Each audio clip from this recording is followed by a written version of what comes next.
welcome to this new workshop. Welcome to the participants online. Welcome to the participants on site. We have around 150 people online, so welcome to them. And welcome to you to come to this event. Just before starting, you will have the opportunity to ask questions, but bear with us a little after the various presentations. So, before everything, you realize that in Hungary there was severe droughts and extremely high temperature. You can see from my face, and you can feel it definitely currently.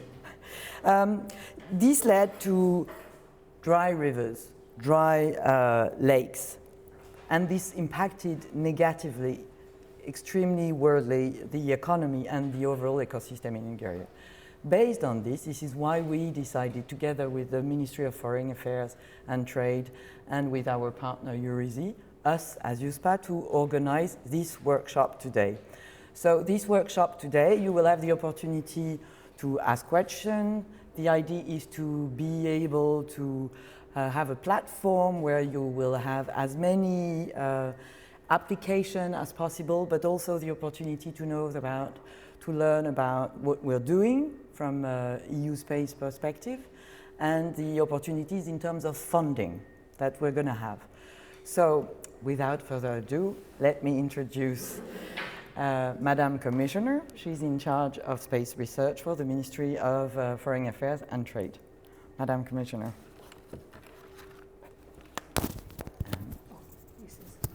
This is for the online people. Oh, for the online people. Thank you. So thank you very much. A warm welcome to everyone. A very warm welcome. So, distinguished Executive Director, Madam Secretary General, ladies and gentlemen, dear colleagues, it's a great honor for me to say a warm welcome here at the University of Public Services. Mr. Rodrigo da Costa, Executive Director of the European Union Agency for the Space Programme, the EUSPA, and Ms. Annalisa Donati, Secretary General of Eurizi, and all the distinguished colleagues who could join us today, virtually or personally. Space-related international cooperation is involving an ever-increased number of platforms, especially multilateral frameworks.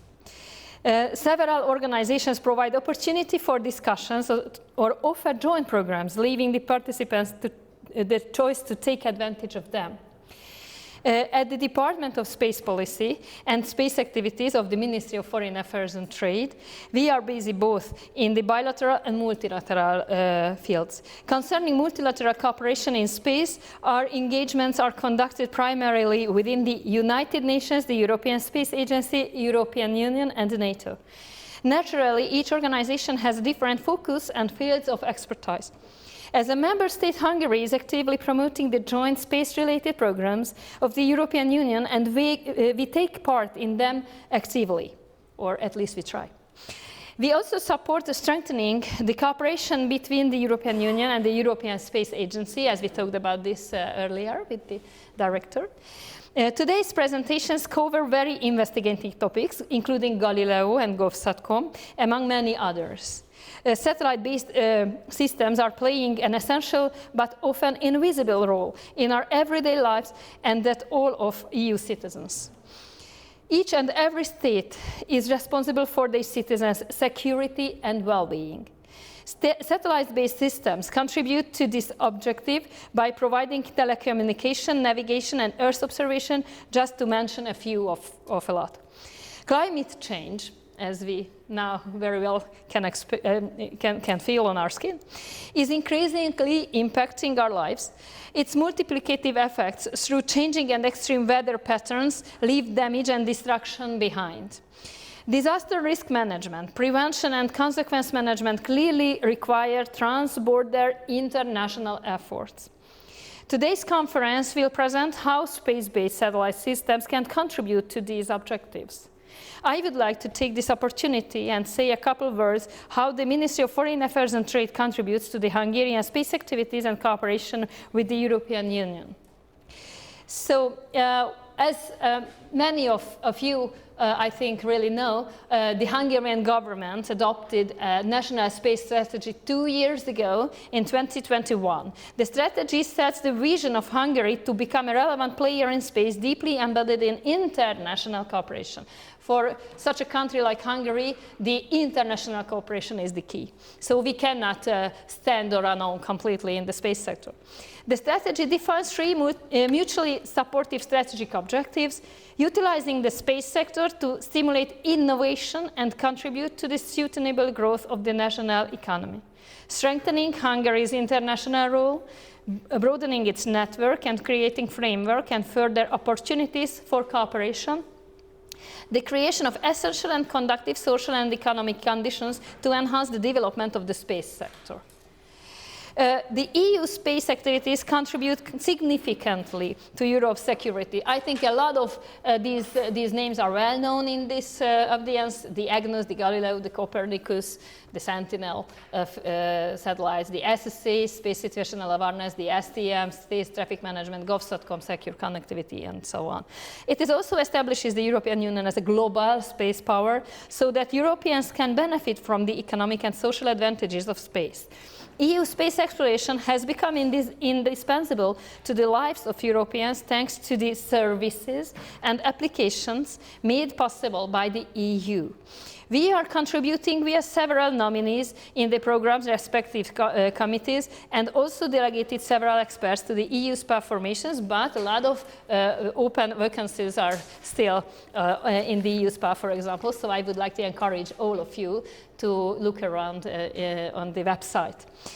And we will try to create the links. We share a common understanding in space policy with the European Union. This is important, that the stability, the resiliency, the autonomous and free access to space are strategically important to all of us. So this means the basis of the sovereignty. If we talk about the sovereignty of the countries, the EU member states, or if we talk about the sovereignty of the European Union, we must talk about the sovereignty of the EU space policy, space sector, and space industry. Hungary firmly supports initiatives within this trend. As such, the recently adopted EU strategy for space security and defense, alongside with secure connectivity initiative, constitutes the cornerstones of our joint efforts. Hungary has developed several application areas for EU space services. We have gained a measurable expertise in Earth observation and navigation, which I'm sure will be presented in our colleagues' presentations later. I would like to pinpoint one program particularly. This is the Galileo Green Lane. Several European Union countries have welcomed the opportunity to use the Galileo Green Lane, and it has been tested with the border policy at border crossing, mainly in Hungary. So Hungary was the pilot of this Galileo Green Lane, and we can confirm that this was an absolute success story. In the middle of the COVID crisis, it was absolutely a success story how to increase the efficiency of the space services in accelerating the traffic at the borders. But the Czech Republic and Spain also were in the pilot program. The EU space has astronomical potential for EU-based companies and overall stakeholders. Within our ministry, we have identified some possibilities in downstream and upstream sector. It is also crucial to mention the obstacles ahead of us. We must be sincere. In terms of the technological advancement of the downstream sector, we have to face the sad reality that nor legal nor political aspects are ready to keep up. We have to establish a common and united understanding of various space technologies in the downstream sector. In terms of the upstream sector, a significant market share of EU companies in the two main sub-sectors are clearly visible. However, it is also clear that the further steps should be taken to adapt the EU's perception on, for example, launch technology. We were talking about this in details, that the EU must step forward in increasing the activities regarding the launching capacities of the European Union if we want to talk about the sovereignty and access to space. With ongoing and delayed development of Ariane 6, Europe has come to a step in launching capacity. While other Western countries completed dozens of space launches, we lack the adaptivity needed to have a successful launch strategy. However, I firmly believe that the competitive launch strategy is one of the key points of the EU space policy, and Hungary, as I mentioned earlier, is absolutely ready to be an effective partner of the EU space policy. So please encounter us, please keep in mind that Hungary is absolutely behind you, and we are ready to help your programs to be more effective. Let me conclude by presenting the policy and directions of the Ministry of Foreign Affairs and Trade and the Hungarian government. It is clearly in line with the EU's space policy approach, since we firmly believe that the space policy is beyond the sole nation's perspective. So we absolutely build our strategy on the international relations, and firstly and most importantly on the pillar of the European Union's community.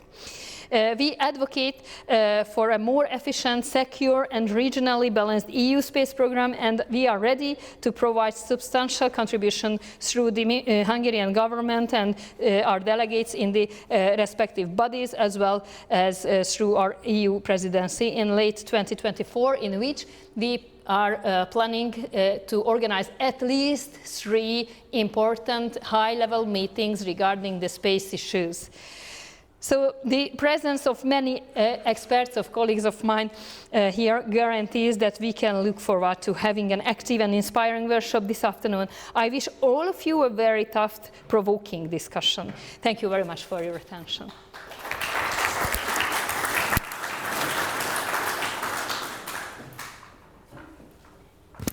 Thank you very much, Madam Commissioner, especially for these very kind words with regard to the EU.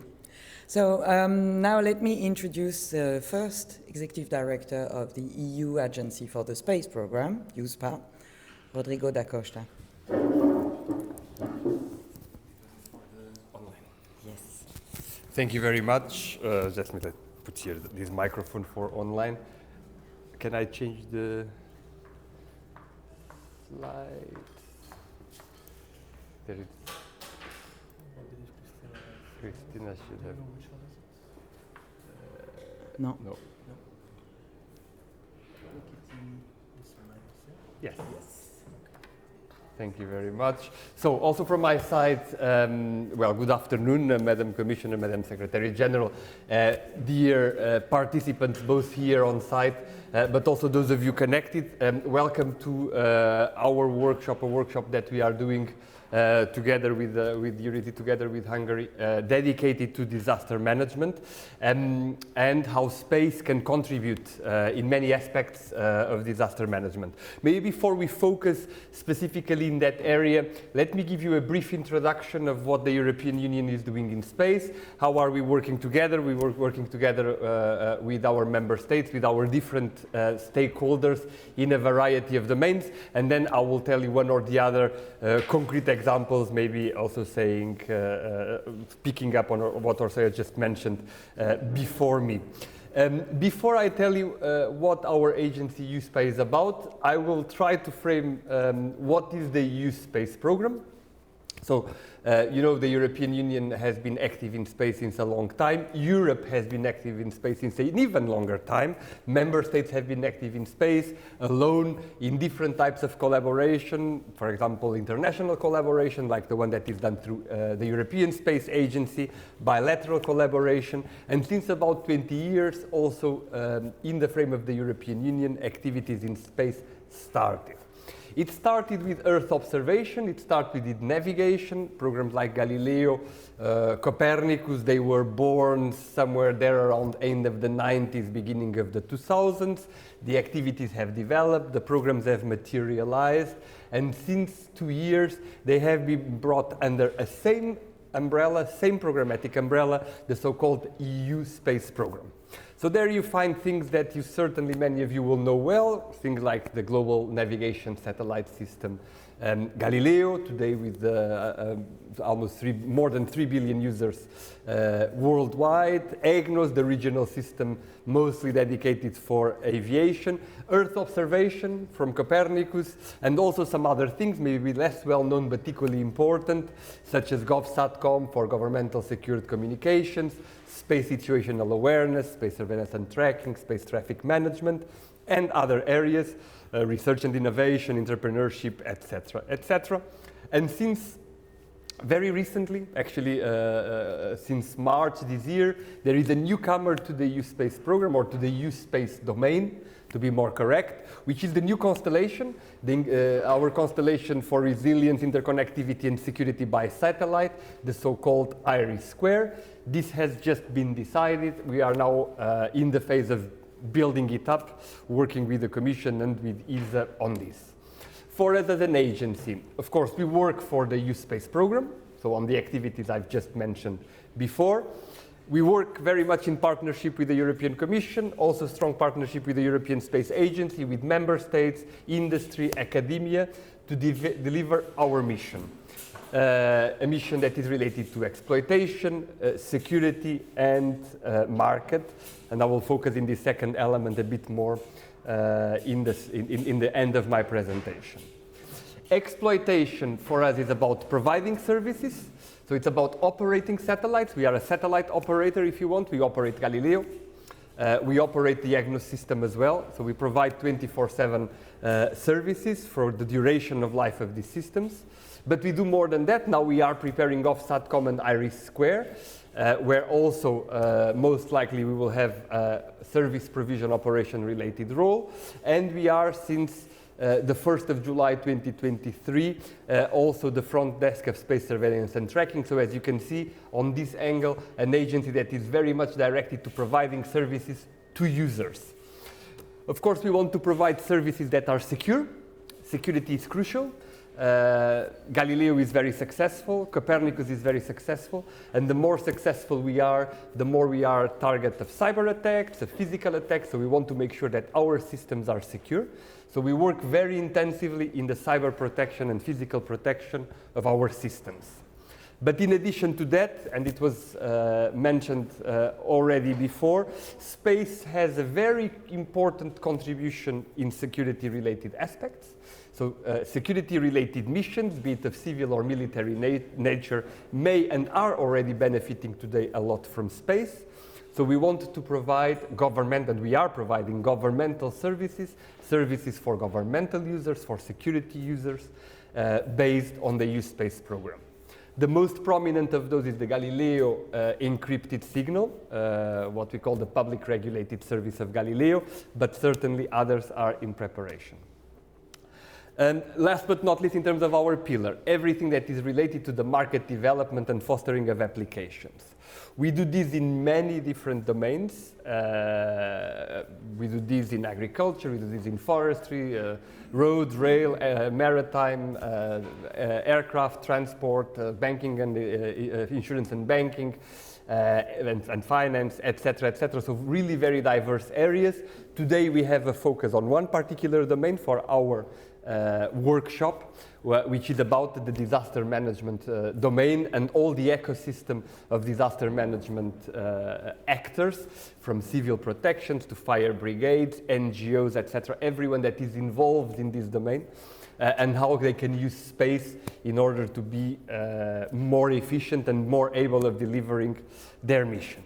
I will use this to pick up on an example that was just mentioned, which is the example of Green Lane. By the way, this visit to Hungary was also the opportunity not only to be with you this afternoon, but this morning of exploring together with the Ministry of Foreign Affairs and Trade possibilities for even further extending our excellent cooperation and joint work.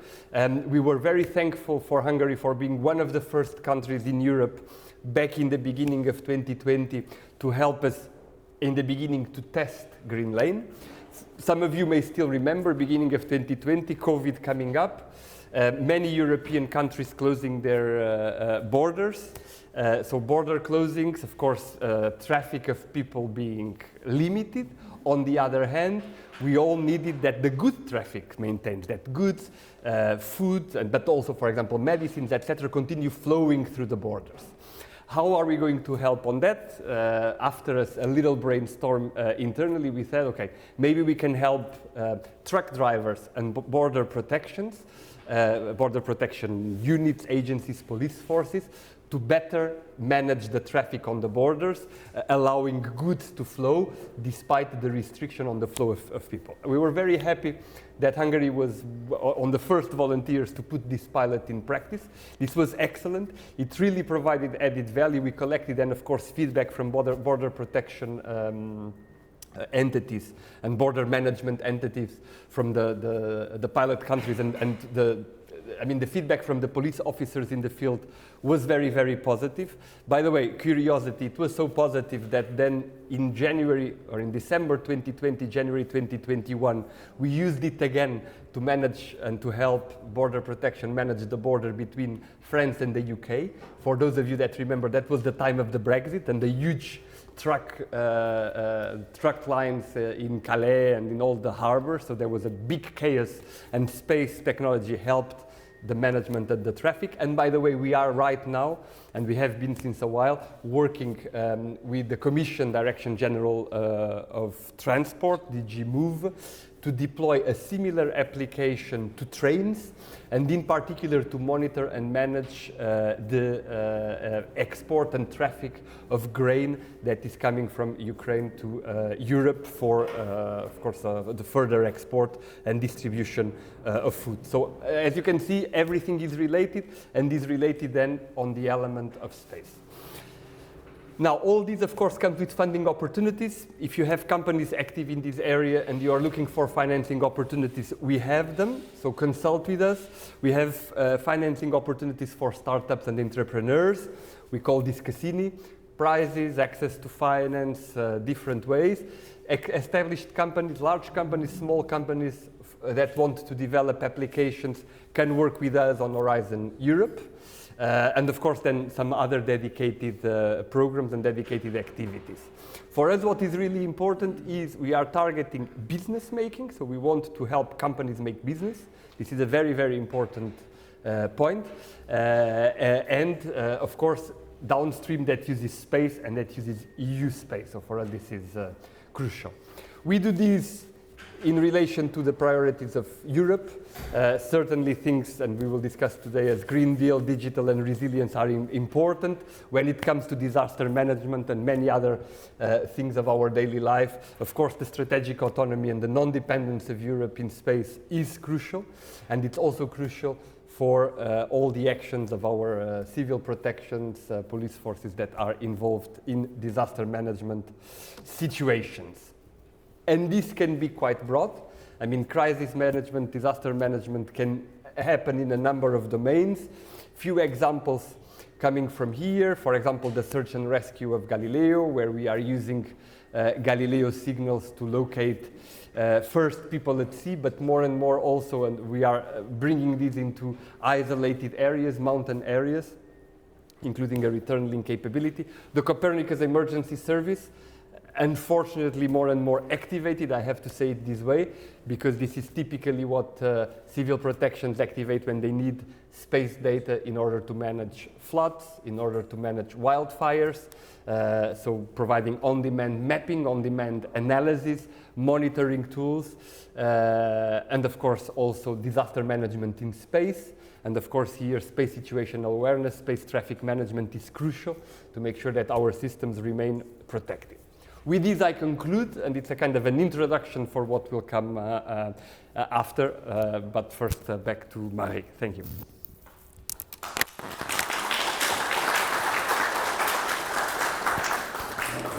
Thank you, Rodrigo. And before having the opportunity to ask questions, let me introduce you to Annalisa Donat. She's the Secretary General of EURISI, our partner. The role of EURISI is to try to promote the applications brought by EU space. Annalisa. Thank you, Marie. I guess I also have to do this. Okay, so I will also go to my presentation, which should be here.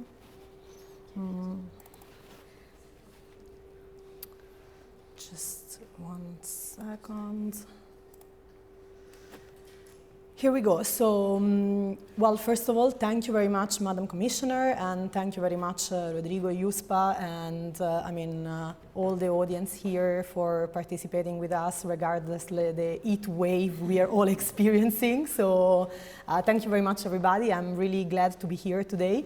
And so also, like my predecessors, before starting with the actual content, I would like to introduce a little bit Eurisi, and that might be less known compared to USPA. So basically, we are an association, and our association gathers space agencies across Europe. So we currently have 23 members among national space agencies, of course, including like a national space offices and ministry that are in charge of space affairs across Europe, and international organizations such as the European Space Agency and the European Union Agency for the Space Program. Our mission is basically to bridge the gap between space and society, which means indeed to create these networks to make understand the benefit of space solutions to different economic sectors of the society. We work following 3 main pillars of activities. On one hand, we do raise awareness on the opportunities offered by space, and this is something that we want to do today with all of you. We act as matchmakers, so of course, having this large network of users communities and of a service provider, we try to bring them together and to ensure that there is a cooperation between these 2 communities. And we work also as an advisor for the development of space strategies and policies that can support this enlargement of the space ecosystem. As we heard, space is an enabler for also like economic growth. So of course, we want to participate to this endeavor with our members. A little bit on our activities. So, in order also for me to stop talking a little bit, I want to present a video. This video is about one of our latest activities. I invite all of you to visit our website. This is the Space Service Hub. So for the European Space Agency, for instance, some years ago, we organized like a competition of startups, and this was the winner of the competition that is actually dealing with the monitoring and maintenance of critical infrastructures. So I will just launch the video. Thousands of infrastructures around the world do not have any monitoring system. The lack of preventive maintenance and early detection of failures generate large economic and human losses. It is not feasible to monitor all urban or non-urban infrastructure with traditional systems that require instrumentation on the ground. New monitoring tools are needed. Detector has developed iRadar, an infrastructure monitoring tool that generates early warnings based on the latest satellite radar technologies and artificial intelligence. Without the need for ground instrumentation, satellite remote sensing is able to detect even the smallest movements of infrastructure. Time series of motion measurements of the ground or the surface of works and infrastructure can be generated with millimeter precision. The AI layer recurrently compares the historical behavior of the infrastructure with the deformation in near real time to analyze current movements and compare them with past or historical deformations. Infrastructure managers can now benefit from satellite-based automatic monitoring integrated into a digital infrastructure management tool. The iRadar web platform includes an early warning system and provides visual information on the status of large works and infrastructure. This not only reduces running costs and incidents, but also improves resilience and safety in all the phases of the asset life cycle, from design and construction to exploitation.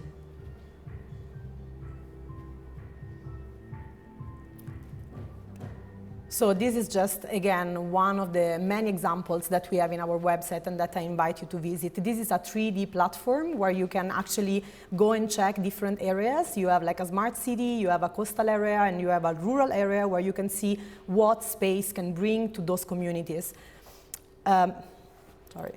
I might need to click.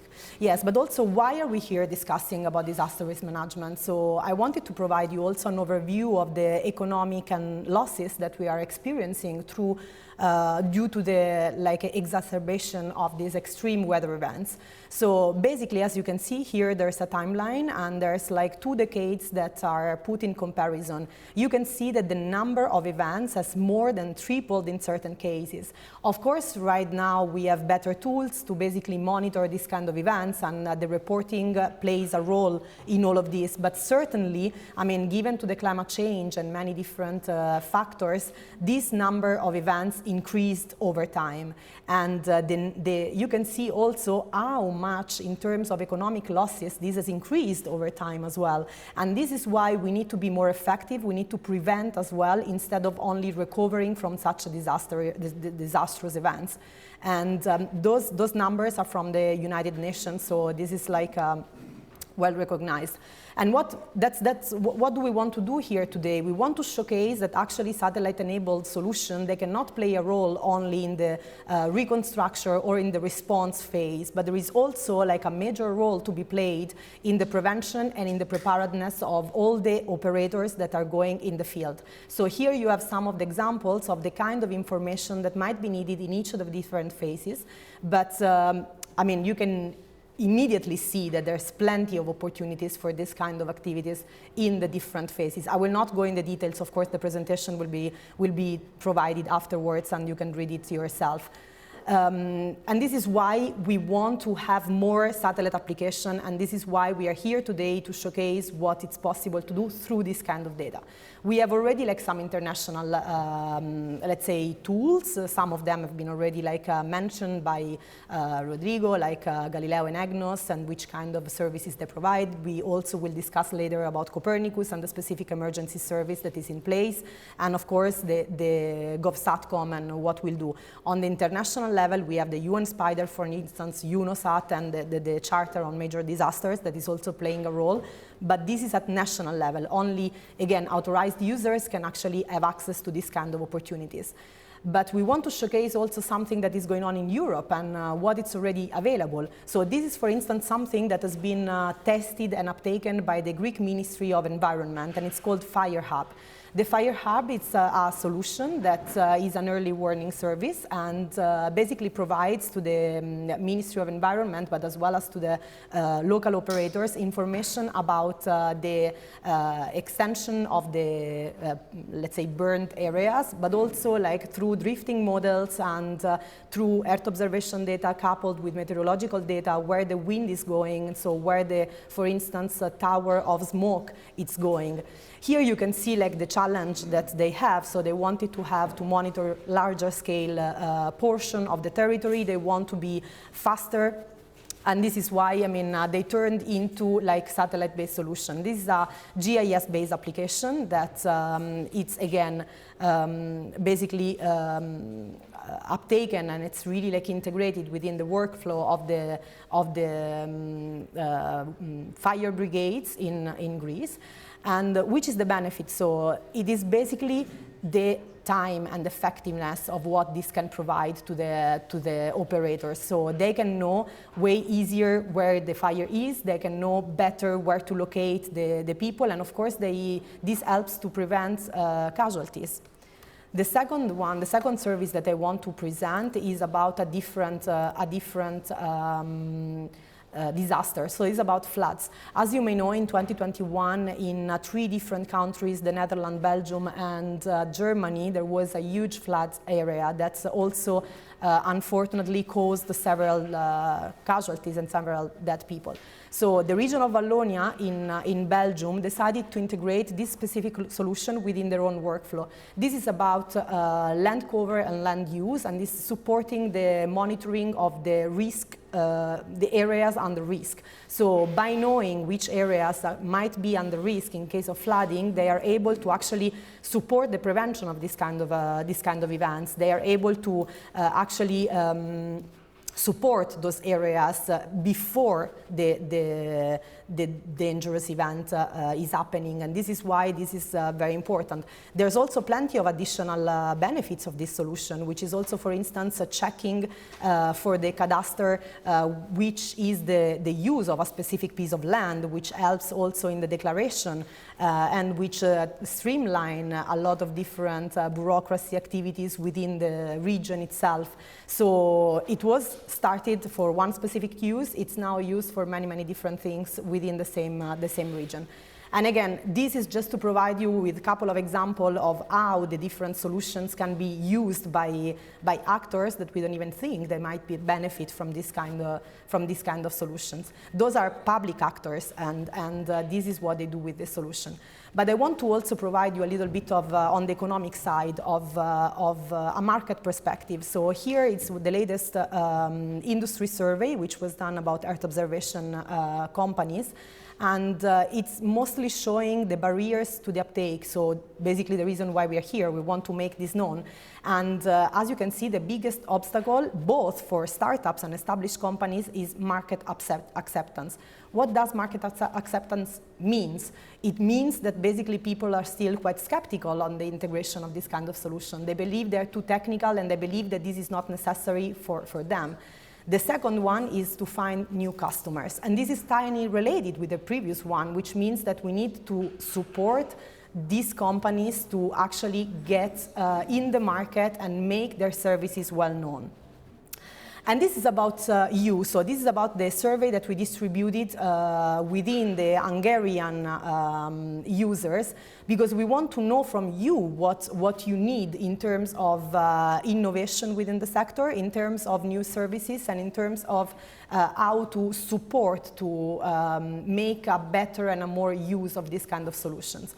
So for the time being, the sample is divided, as you can see. So the majority are SMEs, actually, but we have like also good number of public national entities and public local entities.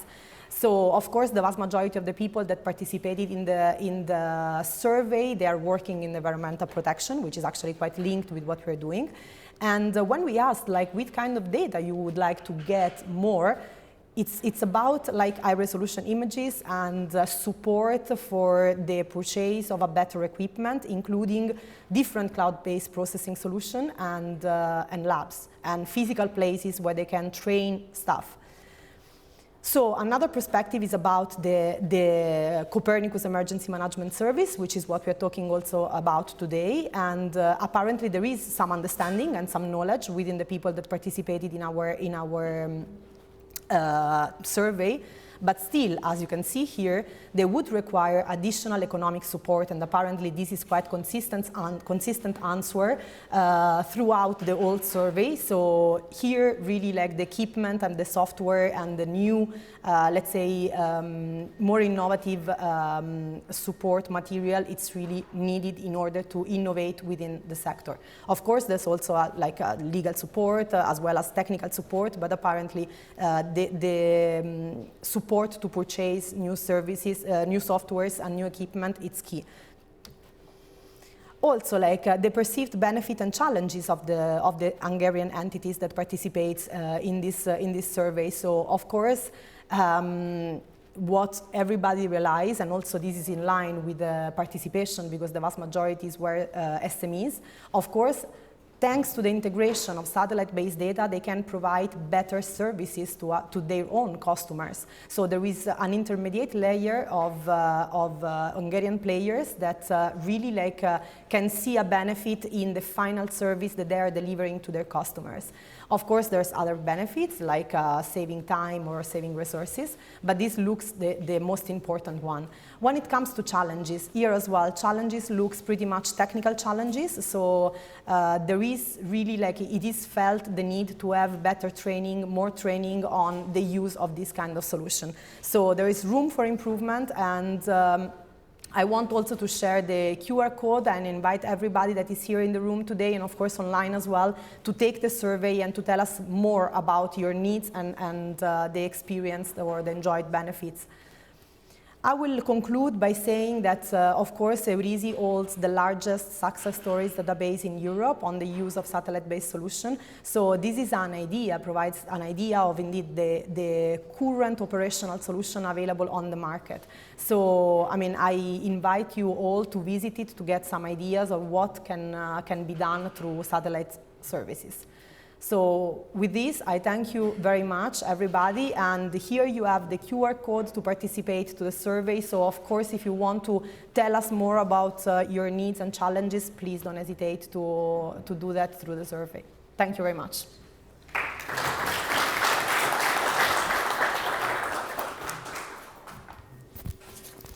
Thank you, Annalisa.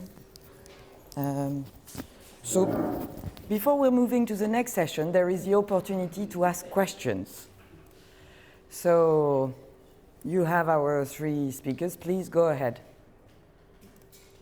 If you have questions, just shout it loud. I will repeat for the online people. Okay, no question. Perfect, then very good. For all of you who are interested both online, just be aware, as Annalisa was saying, we will have, of course, all the presentation available online. We will have the whole workshop available online, and you will be able to follow all the outcomes of the workshop. In case you have questions at this time, you can use the USPA functional mailbox, the COM mailbox, and we will answer you anyway. So, we're entering now to the second part of the session. Ladies and gentlemen, maybe you are willing to leave the floor, or you can stay. It's up to you. Ideally closer to a bit of ventilation. Thank you very much. The last information is that the air conditioning system is switched on. So it is working, and it just takes time to feel this. So Thank you very much. Thank you very much. All right. So now we're moving to the second session, the part on European Union space assets supporting the disaster management. So for this part, you will mainly have the opportunity to discuss with some of my colleagues at USPA, some on site, some other online. So let me first introduce Vassili Calogero. So Vassili is working in the market and downstream and innovation department, and is a space downstream research and innovation officer. Vassili. I guess. Okay.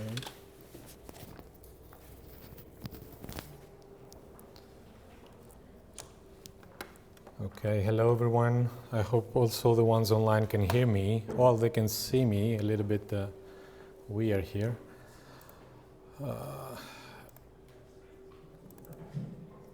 We can. Excellent. Okay, the slide shows up a little bit weird. So my name is Vassilis Kalogiru. I work on the Market Downstream and Innovation Department in EUSPA. Sorry for the weird title up there. So I'm going to talk a little bit about the emergency management and humanitarian aid and how we do it in EUSPA. I would like to start with a problem, just to catch a little bit your attention. I put some recent, well, relatively recent events that took place in your country. And I think this is a common element that connects the work that we do with the work that you do, acting either for the academia part or the industry part. I saw that we have a mixture of participants today in the room. So some of these events regard, like in 2010, the red toxic mud flow that took place in I think it was an aluminium plant in the western part of the country, affected the communities, hundreds of people, which some of them didn't even were aware of the risk and they were living nearby. And here we are now in an event talking about disaster risk management, and risk awareness is one of the first things, very important. I'll come back to that, how that connects with space. 2013 floods in the countryside of Hungary, but also inside the city, You live in a beautiful city here. I mentioned it in the very beginning. It has an intrinsic risk because it's being crossed by a river. So, water management also in view of climate change and the impacts it has in the water management cycle brings more challenges and how we can manage that. And in 2017 also, who would believe, 30 years ago, maybe it wasn't such a risk, wildfires here in your country. Now it has become, this is from a fire event that took place in a national park here in Hungary. Maybe some of you worked on these events and you know the details much better than I do. I see someone nodding there. Excellent. This is a slide that more or less was presented before by my colleague on how the EU space program comes into the picture. So these are examples already presented. So the Copernicus, very quickly, just to say, Copernicus brings the awareness side. Awareness in terms of awareness of the risk, which is, of course, many of you know, a function of exposure, function of the hazard we have to deal with, a function of the vulnerability, and this is where we need data and space data to deal with it. But not only data, we have also the operational services. I'll be a little bit more into detail about Copernicus in a moment. And also the work that we do to build also downstream development and applications based on that data. On the Galileo and the Gulf Stream aspects, I have my colleagues will be connected and maybe we'll go into details on the specifics. Just to say, of course, we have asset and fleet management systems that are based on Galileo that can help the first responders and the practitioners. But also we have, and I saw that there will be some presentation on the use of drones for that in afterwards.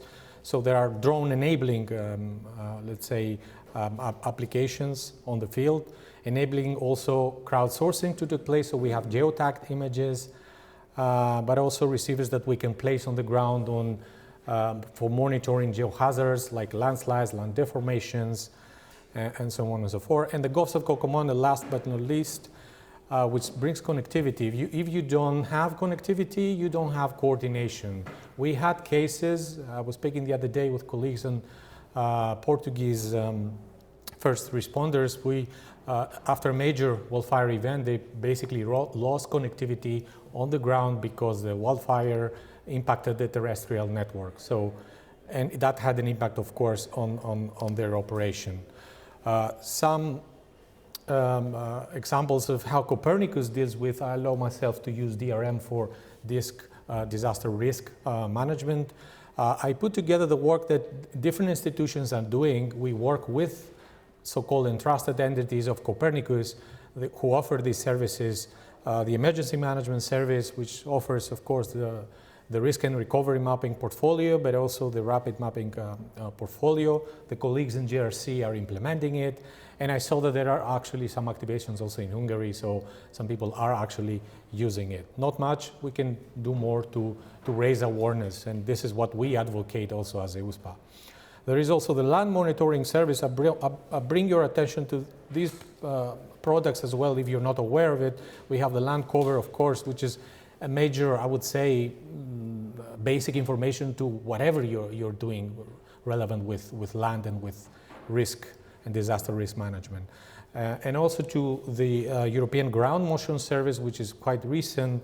I had the discussion recently with our colleagues in the European Environment Agency, which is an annual service. I invite you also to have a look if you haven't seen it.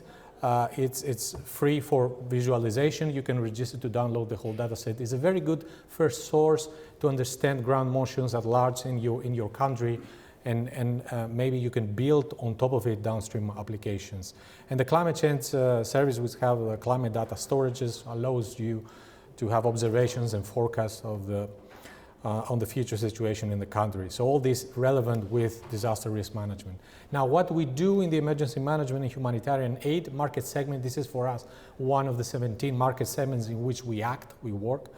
What we were doing before as EUSPA initially was mostly as a European GNSS agency, was what you see here in the box. There was a lot of work on search and rescue, work that is very important. We continue to do it, supporting the development of the services, but also the development of beacons that will exploit actually the services. So saving lives using Galileo-powered beacons. There were some examples also in the slides of Rodrigo on this.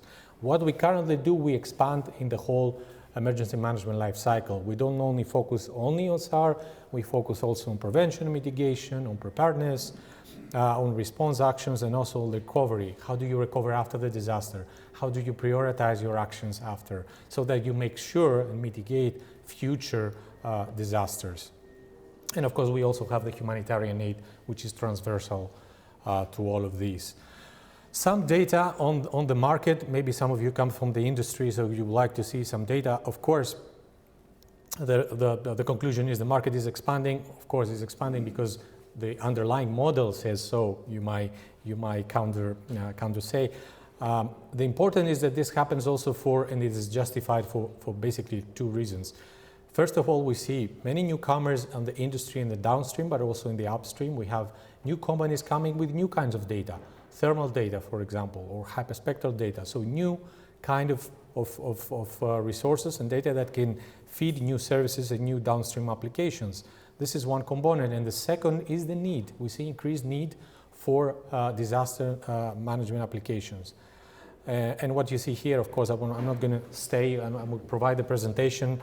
On the left, the revenues for Earth observation data and services for different applications, noticing the importance of preparedness and early warning. So we little by little want to have this data also on what happens before, get ready, prepare, early warnings. So these kind of applications. In the past, there was a lot of focus on responding and mapping, which is still fine.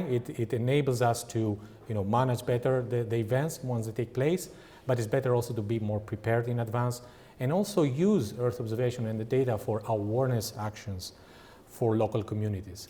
So what we do also in EUSPA, we have events like this one. We go to the member states, countries like yours. We speak about the EU Space Program and our opportunities. But we also do what we call user consultation platform, which is a little bit more structured event, and it's centralized event. We used to do it once every 2 years. Now we do it every year. We did it last year. We had sessions on emergency management and humanitarian aid. The outcomes of this are presented in a report that we published. I leave the link there. I don't like QR codes, so no QR code, but I will give you the link and you will have the slides. We talked about landslide, terrain deformation monitoring, post-crisis management applications with what we call user representative entities from other institutions. And we are going to have the same event where we are going to repeat the user consultation platform this year. Unfortunately, there won't be emergency management this year in the agenda, to my understanding, but next year we're going to have it. Oh, sorry, I wasn't sharing maybe for the colleagues online. That's okay. You can go in the slide. So I'll pick it up from here, where it's some conclusions of these discussions that we had with users and first responders, and they give us some of the needs are basically aligned with what Annalisa presented as a result of the questionnaire that you disseminated, of the survey that you disseminated. So users usually need to not think about the power consumption of the devices. They want, of course, to have more robust devices. And when we talk about Earth observation, simplicity is very important. We don't want complex solutions. Complex solutions are the ones maybe that will be used by academia, like academics, people that work on and know what we talk about when we talk about interferometry, as an example. Instead, the complexity needs to be worked on. We need simple solutions for the end user. I like the word practitioners better than when we talk about the users, the one that will actually practice and act on the data. So what we also do and how we act on these needs, we have various kind of things that we do. First, this year we will kick off our Copernicus demonstrators. We will have a proof of concept on emergency preparedness and early warning of floods. This will be kick off, I think, quite soon. We finished with the evaluation of this one, so it's a major activity for us, the Copernicus demonstrator, because we demonstrate actually Copernicus with users. We bring users and we bring industry. We match together and we run the proof of concepts, and one of them would be on emergency preparedness and early warning of floods. We also have a current and past project portfolio, projects like GIMS, which works on geohazards. So it was on the right, you see GIMS, the logo, which worked on synergizing the data that we get from Sentinel-1, for example, for Copernicus, but also devices that you can put on the field for land deformation and landslides. So you bring these two inputs together. On one side, you have very good frequency and very, very accurate GNSS-based signal from the devices on the ground. On the other hand, you have coverage from satellite observations. We also have another project like Overwatch, again, working on the synergies for floods and wildfires. And we also have, and this I would like to finish with that, the Horizon Europe calls. We use Horizon Europe as an instrument. We know Hungarian participation in Horizon Europe is increasing, and this is a good sign. Of course, we need to improve the actual, awarding. We see that the budget that is being requested is being increased.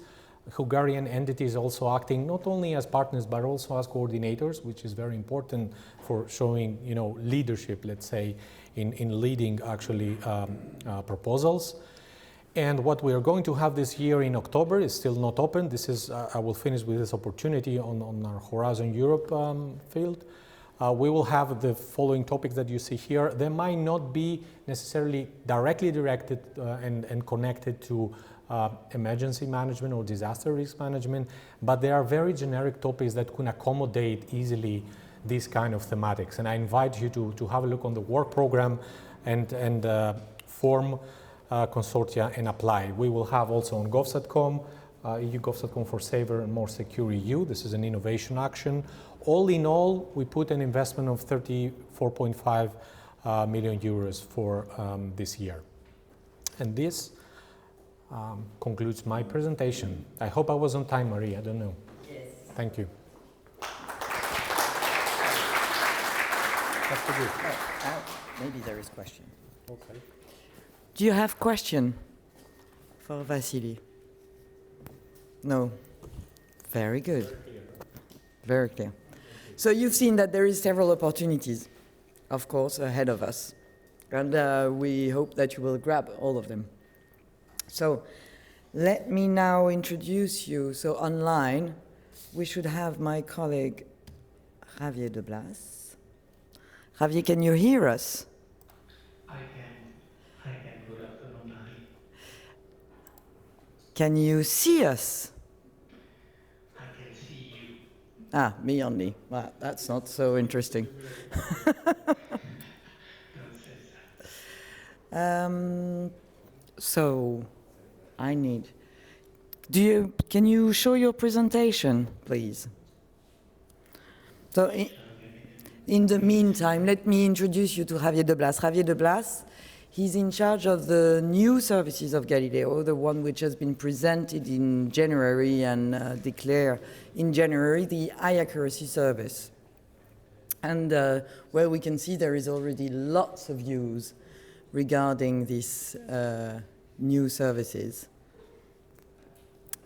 So, Javier, I will give you the floor, and we see your presentation. Very good. So, if you put full screen. Okay, let me adjust it. We lost the presentation. Now you should see it. Yes, Can you? Perfect. Then please go ahead. Very good. So my name is Javier de Blas. I'm the Commission High Accuracy Service Manager in USPA, and it's my pleasure today to provide you a brief introduction about the Galileo High Accuracy Service.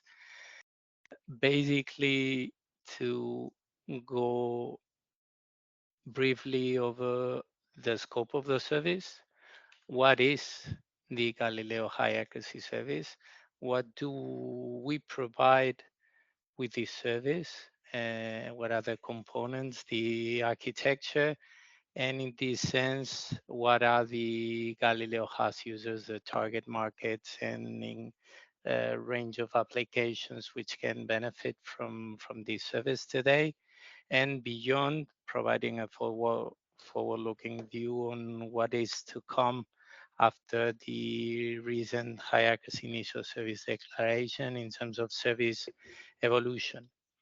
So starting by what is it? What is the Galileo high accuracy service? All in all, this service provides corrections to the satellites, orbit and clock, and it provides corrections to the signal biases.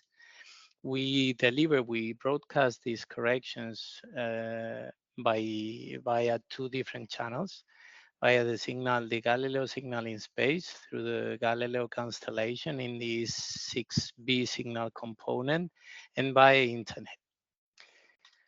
And all this to enable a positioning, accurate positioning down to a decimeter level, with a typical accuracy below 25 centimeters, based on precise point positioning techniques. This meaning based on a PPP algorithm implemented at receiver level.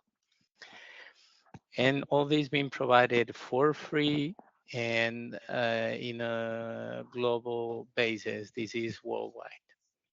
As you see in the screen, to provide a snapshot of what this service is enabling, what we're bringing in terms of added value, you can see an histogram with the typical accuracy for GNSS standard positioning, 95 percentile. You see all the blue dots in the histogram with a 95 percentile around a meter, a few meters level accuracy.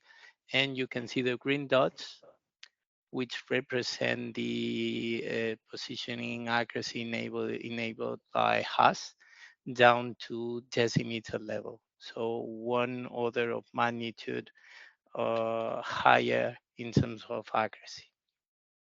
And this is all about the Galileo high accuracy service. So quite a significant feature, a significant improvement provided by a GNSS constellation provided by Galileo as the first ever GNSS providing such an accuracy worldwide. And what is the supporting architecture? How we could summarize the architecture, how we enable this in a nutshell. Being schematic, we use the 15 Galileo sensor stations today, the Galileo network of stations, which collect the observations from both the Galileo and GPS satellites, which are provided to our GNSS Service Center in Madrid, where the high accuracy corrections are computed. These are communicated to our Galileo control centers.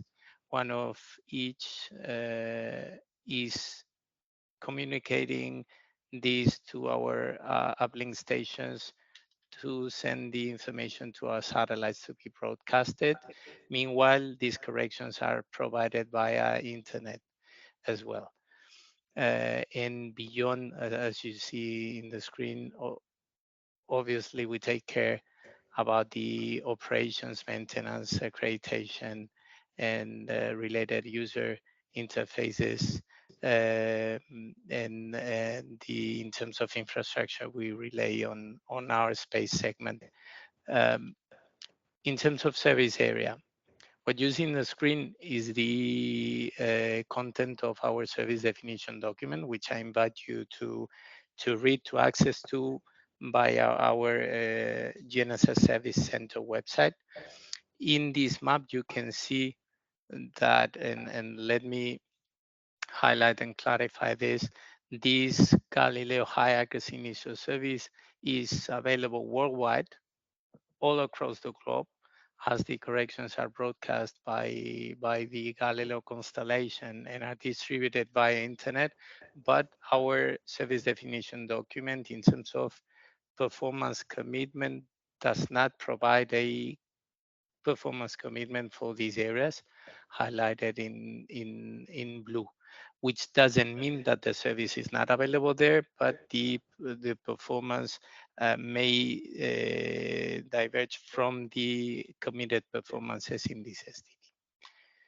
Now, in terms of users and applications, we can address a very wide range of applications with a high accuracy service, which span from mobility, transport, to precision agriculture, automated machinery, robotics, drones. All in all, the high accuracy service already is able to support an absolutely enormous range of applications in different market segments, but beyond is aimed at feeding innovation in potential new markets, in existing and traditional markets as well. We can talk about transport, agriculture, geodesy, and many others. We try to describe in this table the main ones identified so far, but as you can imagine, we expect this service to support and drive innovation in many others. In terms of mapping and surveying, there are obvious applications, precision agriculture for sure, as I mentioned before, uh, surface management, flight validation in aviation, positioning for drones in different scenarios, LBS, ITS, different mass market applications, um, transport, maritime, inland waterways, railroad, and so on and so forth can benefit from this new service enabled by Galileo. And how? Let's look very briefly to the main elements required by a user to benefit from this service. So as I mentioned before, there are two channels to benefit from this service, two delivery channels, either the signal in space or the access to the corrections via internet upon registration in the GNSS Service Center. Any of these two potential users will get the high accuracy corrections as said via the signal in space or via internet, and they will need a receiver able to obtain these corrections. This is able to track and receive the E6 B signal component, or connected to internet, able to receive the stream of corrections, and with a PPP algorithm implemented, installed. In this sense, what did the program do to enable the availability of these devices? So the work didn't start yesterday. We've been working intensively all along the last years in supporting the development of different prototypes in the frame of the Fundamental Elements program, Horizon 2020, and others. In particular, the program and USPA funded the development of a user terminal and the development of a reference algorithm, which will be made available to an interested party, again on a free of charge basis. And in the frame of all these projects, these capabilities were developed.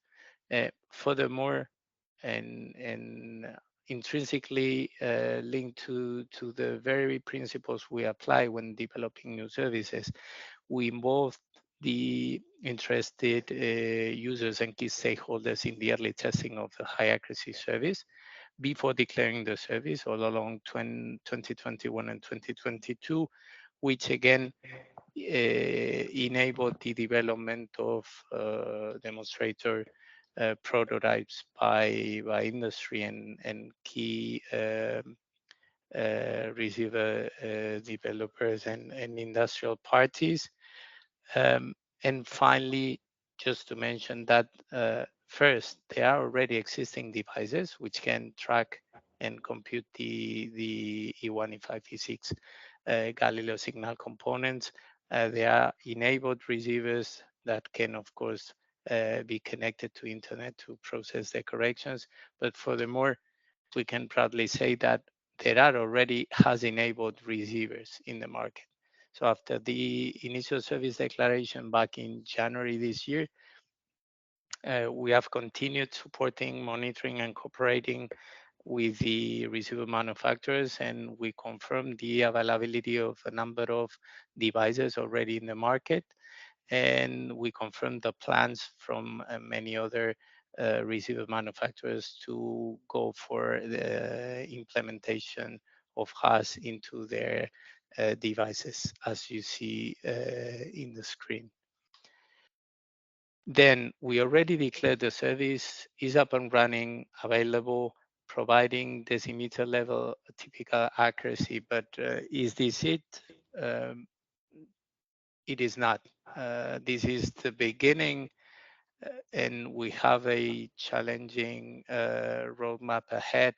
So in the short term, the priority is to support the user segment development, support the development of has-enabled receivers, support R&D actions, support the assessment of the benefits of has to be provided in many different applications and domains, as is the case today, assessing the potential support of this high accuracy service for disaster and risk management, and support the development of the corresponding applications. And in the mid-long term, beyond the service already declared this year, we're already working towards the so-called high accuracy service full service, where we will bring an increased performance. So we will be improving the accuracy of this service. We will be ensuring a global commitment in terms of performances, and moreover, we will be improving the performances in terms of faster convergence, faster positioning in European regions by providing atmospheric corrections and additional features as authentication functionalities for the corrections and a characterization of the error, which may be of use for certain safety-related applications. And I hope I met the allocated time slot. And in any case, I would be happy to answer any question now or later as it fits best.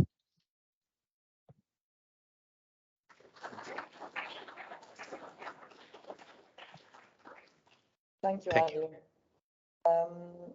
I must say we had 2 weeks ago a workshop dedicated only on Galileo high accuracy services, where we had the presentation of several applications already.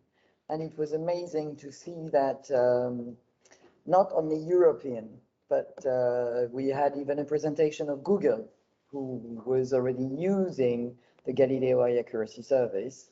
And basically what we heard from other countries is that this only EU high quality service is really recognized as such. So the competence on these services is really highly recognized. So we should be proud of it.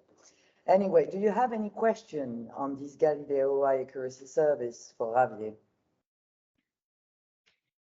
No. And good, you understood everything. Perfect, because I didn't. So it's good. Thank you very much, Javier. You're very welcome. We are now moving to the last presentation before the coffee break. And let me introduce you to Yorgos Inefakis. Yorgos, can you hear me? Good afternoon, Marie. Good afternoon, dear attendees. So Yorgos Sinefakis is GovSatcom program manager. So he's the one in charge of making sure that the new or one of the components of the EU space program is actually implemented. Yorgos, do you have a presentation? Yes, I do. Perfect. If you can put it full screen, it would be up. Excellent. Is it okay now? Yes, yes, very good. Wonderful. Thank you very much. Thank you very much, Marie. Go ahead. Okay, thank you. So good afternoon. I'm going to provide you a short presentation about the new component of the EU space program, the GovSatcom. And the relation of GovSatcom, how GovSatcom will work, and how this can be used for disaster prevention and management. You already had some short presentation about how space assets and services can actually support the mitigation and the prevention of disasters on the Earth. We know where we are with the PNT services like Galileo. We know what is around us, even in real time with Earth observation services like Copernicus, and we can communicate effectively in disaster areas through satellite communications. All these services, space-based services, are, let's say, characterized by their high availability, resilience, stability, and high accuracy. And satellite communications is not an exception to this.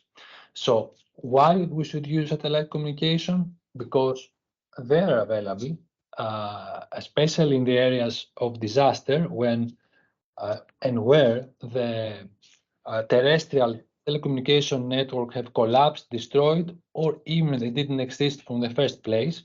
They are resilient and they are quite easy to set up in relation to wired terrestrial or wireless terrestrial communication in disaster areas. For this reason, satellite communications have been used for many years by a number of states, of governments, in order to fulfill their operational needs related to security, safety, and disaster management. Within the EU space program, three big families of use cases have been identified for governmental satellite communication. The first one is related to crisis management. This is, let's say, the most relevant to the event today, which relates not only to physical disasters, but also to man-made disaster and crisis.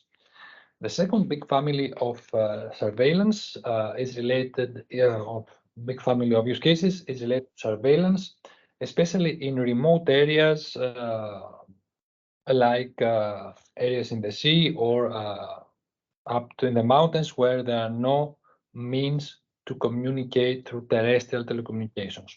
And the last big family of use cases is related to the key infrastructure to connect assets which are really critical for our social and economic, let's say, well-being, such as, for example, the control of the air traffic, or the space assets like Galileo and EGNOS, or to connect a number of embassies in different countries.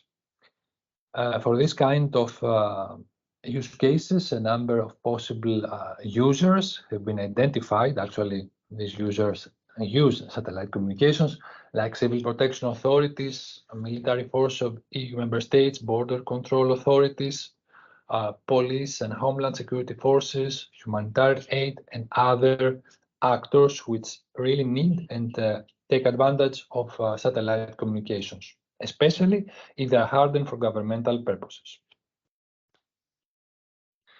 For this reason, EU, within the last space regulation of 2021, created the new space program component, GovSatcom. The idea behind GovSatcom is to better utilize existing assets, satellite communication assets, and even to create new assets and new capabilities within EU. So the core of this is a pool of a common union pool with satellite resources that can be shared between the various users within the EU. What is let's say, what is the advantage of this approach? The advantage is that we optimize the match between the demand and the supply, so we can absorb, let's say, fluctuation in demand and supply much better than by having single users trying to lease capacities from satellite communication providers.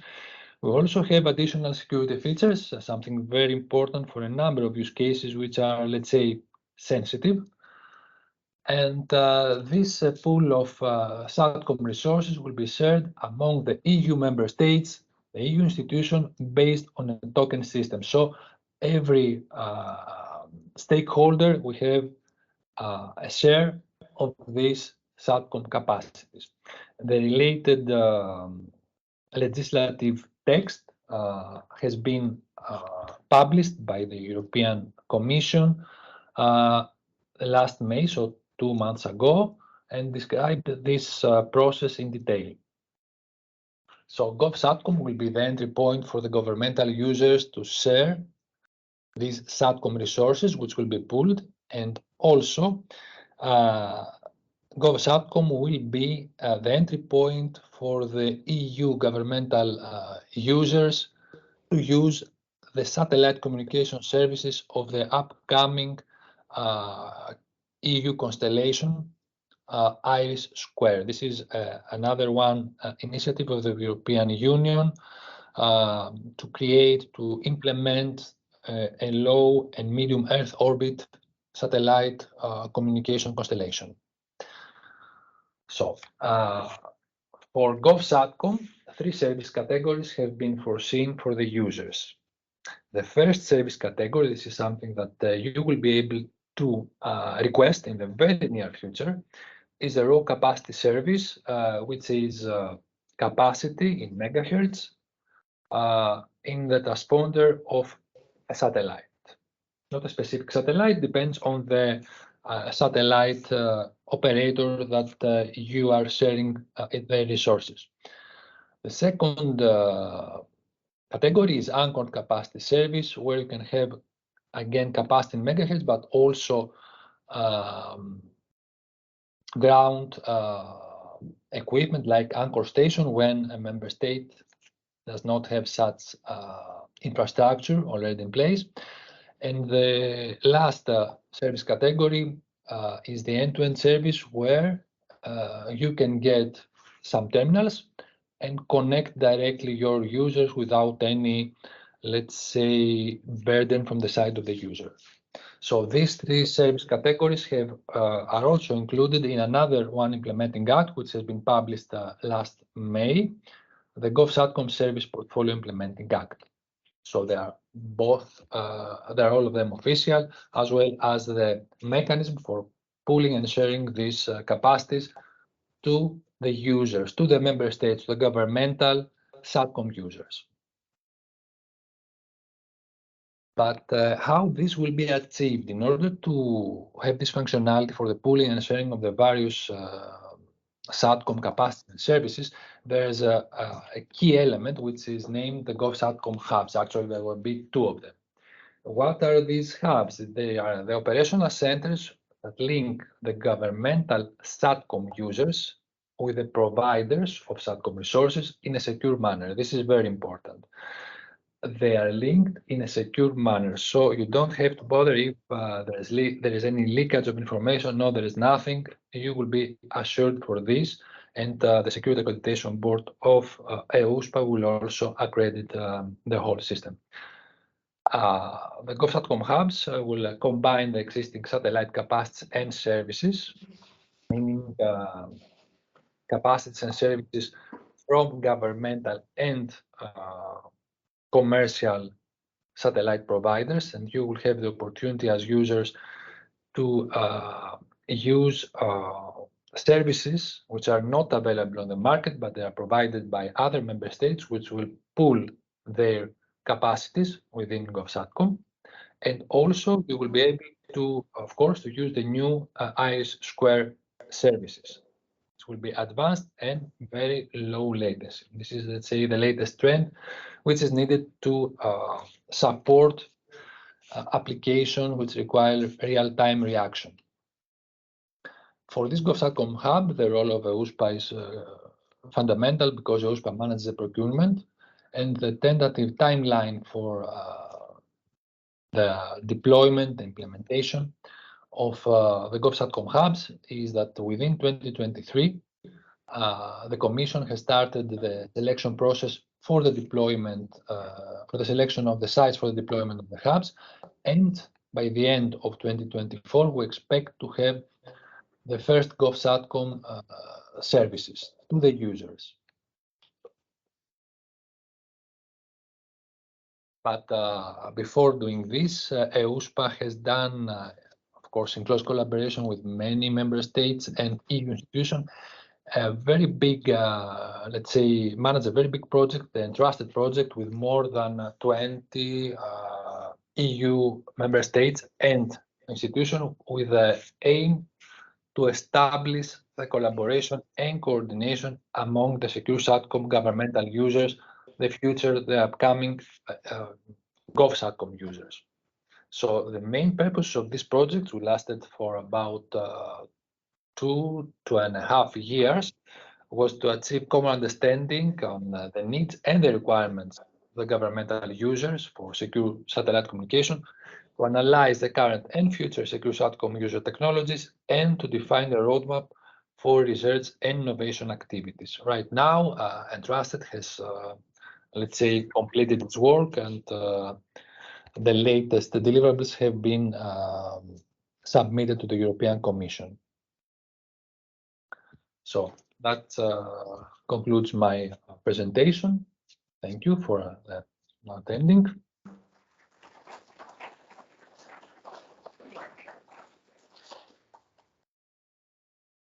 Thank you, Yorgos. So as you can see, the objective is whatever we're proposing or we are developing is to make sure that we're involving the users and that we're involving the member state and that we're working with you. So I can only encourage you to participate to our discussion. Any questions on GovSatcom? Yes, please go ahead. I'd like to ask you about resiliency. This is the, I suppose, the third presentation where we could see the term resiliency were mentioned, and in this presentation it was highlighted in red. So that's the reason why I'd like to ask now from this presenter, what kind of resilience model is used logically, mathematically? What is the maximum strike? What you plan? What is the plan? Okay. And so on. Yorgos, did you get the question? Not So very the much. I question think is that about the didn't. resiliency. Yeah. About the resiliency, you highlighted in your presentation the resiliency, and the question was related to the mathematical model used for this. Can you answer that? Well, actually, we are not, let's say, producing some new mathematical models, but within preparation of GovSatcom, there's been studies on the security feature and the resilience of this. So the resilience aspects have been, let's say, studied for security purposes, how the system will be resilient and will have the capability to provide services accordingly. But these studies are EUCI, so it's part of the security documentation, which is not something really available in public. Available where? They are not available in public. They are restricted documents, restricted, secret, confidential. Yeah. Please go ahead. Yes, thank you. My question is related to the demand and supply. In particular, how logical or technical allocation capacity granted to member states is state size, category of communications, or is there some form of preemption to ensure high priority communications are able to get access to? Okay. Yorgos, did you get it? Half of it. Can you please repeat it? So basically, the question is related to the implication of the member state within GovSatcom, right? How will the member states will be allocated some? Yes, how their capacity will be allocated? Will it be based on the size of the member states? Will it be based on the special need, etc.? Well, this is a point that has been clarified, hopefully, within the implementing act of sharing and prioritization. So the budget, the European budget, will be divided in different parts for the member states, for the EU institutions, and a crisis margin. The percentage for the member states will be 75% of the total EU budget, and within this 75%, this will be allocated to the member states according to the number of votes they have in Council. In the Council or in the Parliament? In the Council. Council. So this will be the allocation per member state. Okay. All right. So it answered your question. Any other question?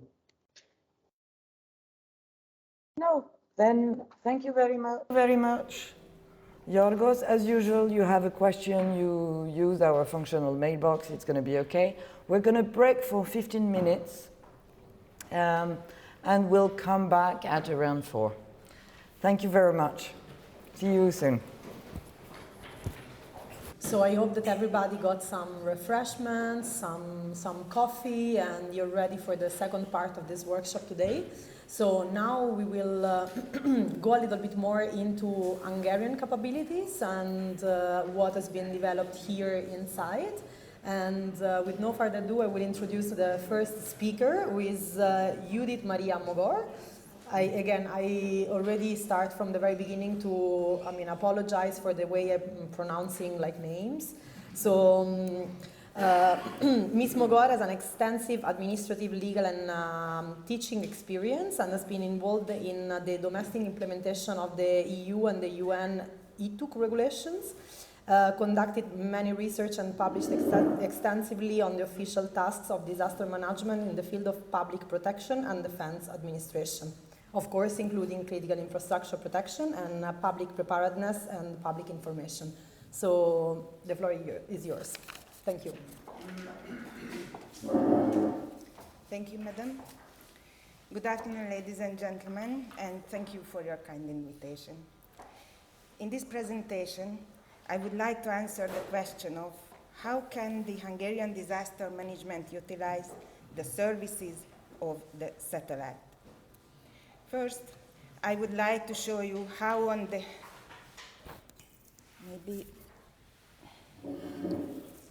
is it necessary?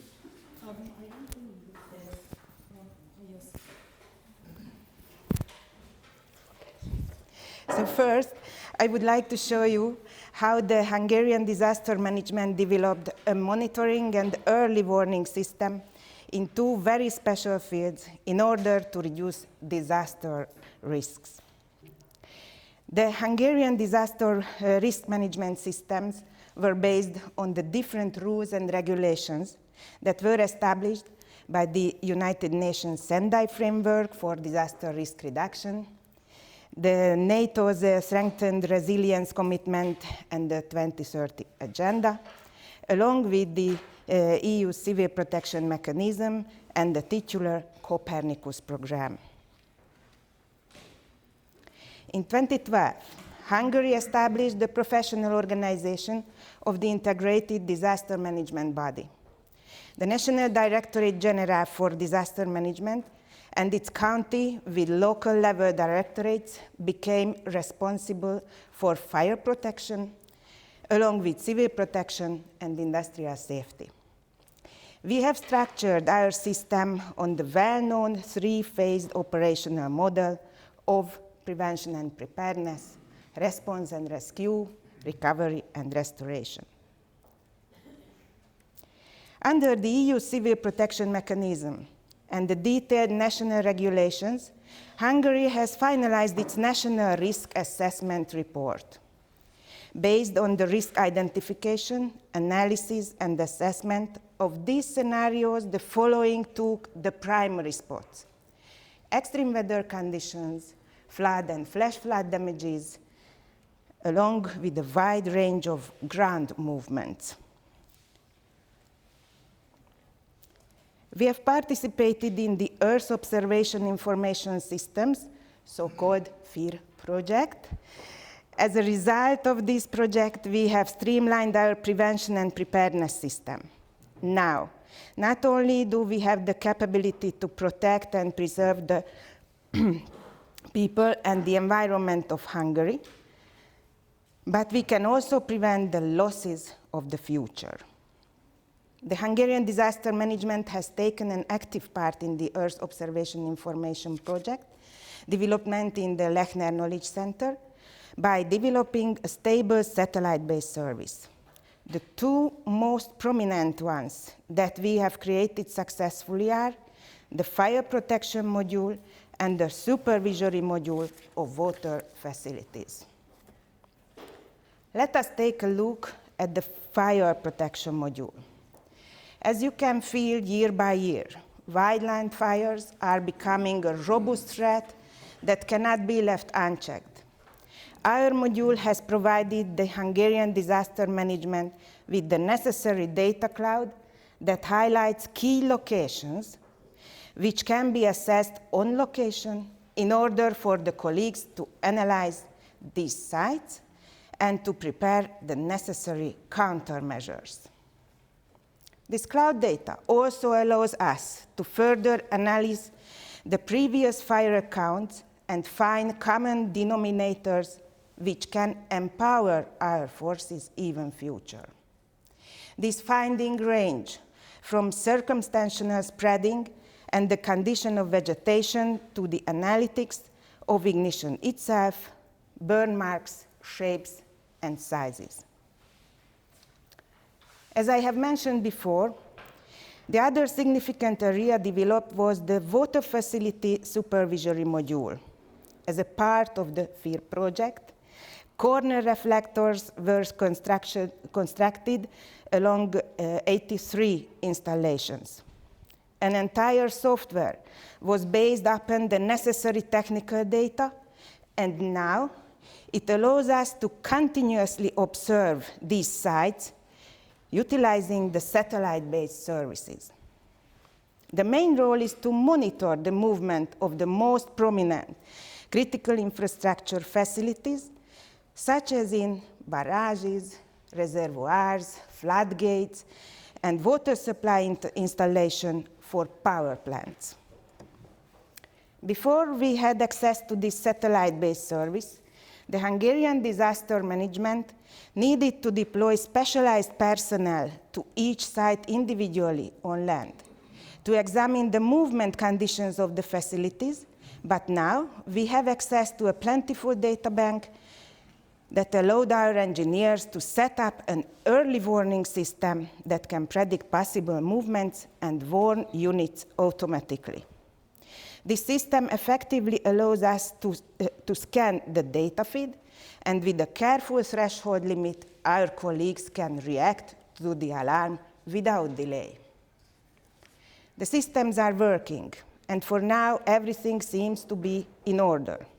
However, we have to scout out more possibilities, both on how far we can push this technology and on how far we can improve our colleagues' abilities so that they can effectively utilize this asset to their advantage.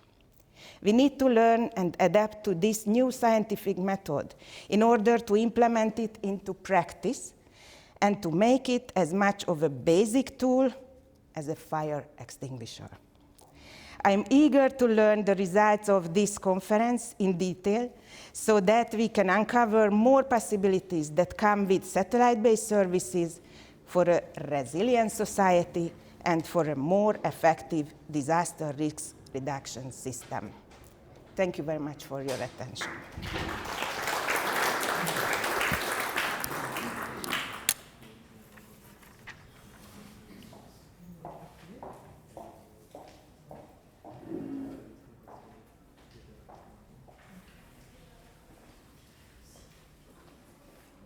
So, thank you very much, Madame Mogor, for the presentation. I was actually very interested indeed. You highlighted, as I tried to do before, like some of the benefit of having indeed like a saving of time. For instance, you mentioned the resources that now you don't need to deploy like on the site for having like this kind of intelligence. So this is really like the kind of feedback that we want to have from our users to understand like what's, I mean, it's possible to do. So thank you very much again for your presentation. We took duly note. So I will move to the next speaker, who is Dr. Zoltan Nikes, hopefully, co-president officer of the Hungarian Defense Forces and Cyber Operation Directorate. So thank you very much again for your participation. The floor is yours. I will try to, yeah, you should have like the presentation. Thank you.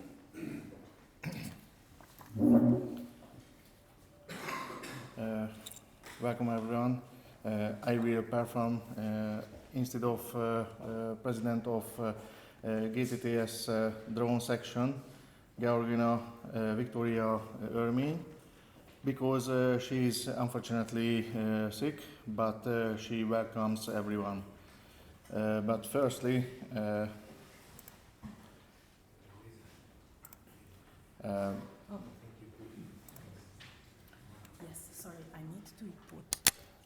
This mic.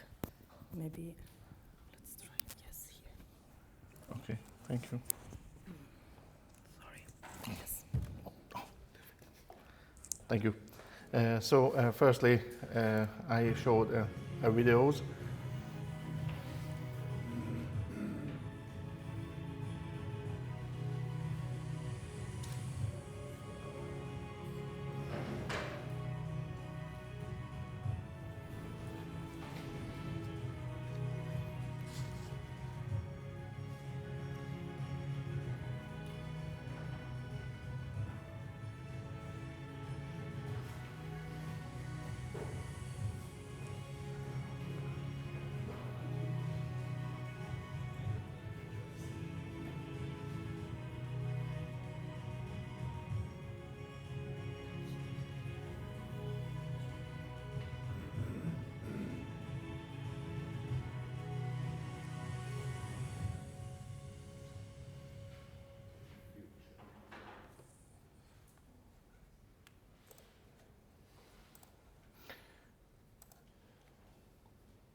Sorry.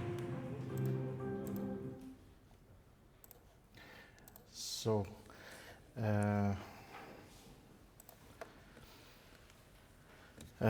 ladies and gentlemen, before I say anything, I want to address the first and the most important issue regarding drones. Drone is not just an aircraft. This video showed more examples.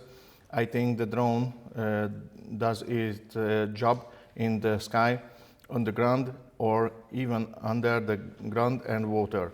It's just a matter of topography. We at the GTTS drone section believe and proclaim that the drone is a manufacturer of the digitalization cyberspace, EA, which determined by the purpose of use. Everything else, it's just a means to solution. I am Zoltán Nyikes, associate professor, IT engineer, safety and engineer, and mechanical engineer. So, as we saw in the videos, the drone, it's not only a UAV, and but also an AUV and UUV. The example show the picture are the satellite mounted. But what those autonomous unmanned vehicle mean, UAV, I gave some extreme examples because they all work with a satellite connection or 5G. When we talk about the relationship between drones and space, I would like to highlight that this phenomenon is no longer the future. It has been for years, but it's not yet reached us at user level. Unfortunately, not seeing the pictures. So,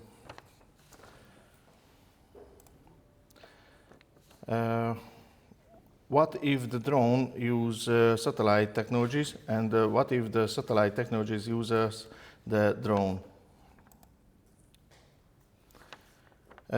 Satellite technologies is also by Nokia, while drones couriers over the city and monitor emergency signals.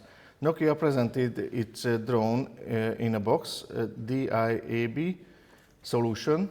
Today, 70 MD drone units are being prepared for deployment in 35 emergency zones across Belgium to gather information during the city's critical 15-minute period following an emergency call. So far, Hyundai was unveiled 2 drones in its plan for the future of transformation and how we are doing it. One is the rescue drone, a UAV that rides on an autonomous drones vehicle, and the other is the trailer drone.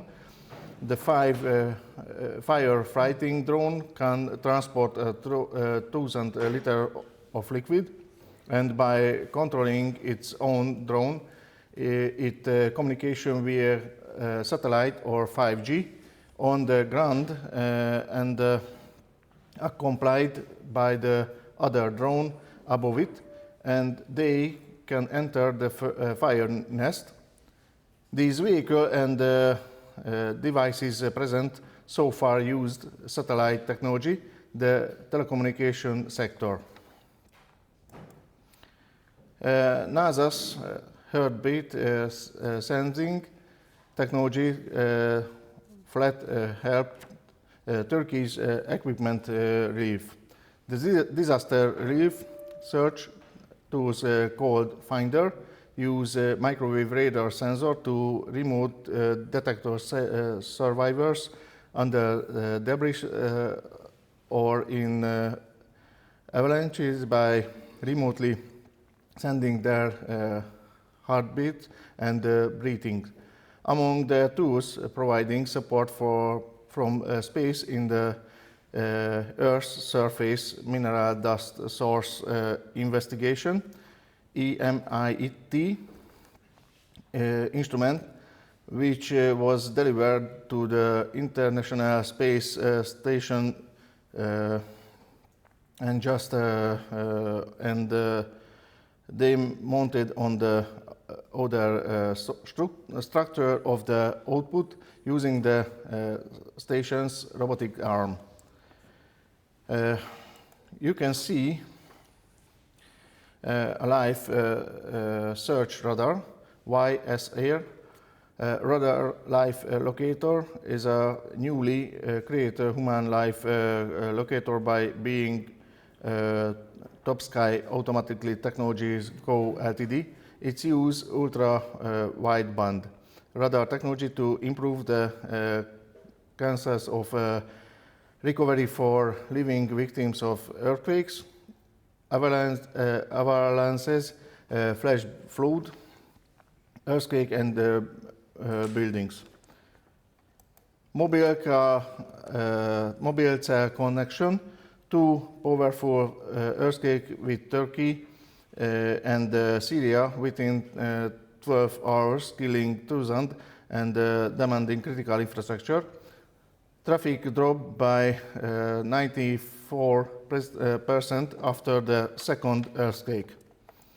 But what if satellite technologies use the drone as a service provide? The upper part show the satellite geo orbit, GEO, and what happened if it is a low orbit.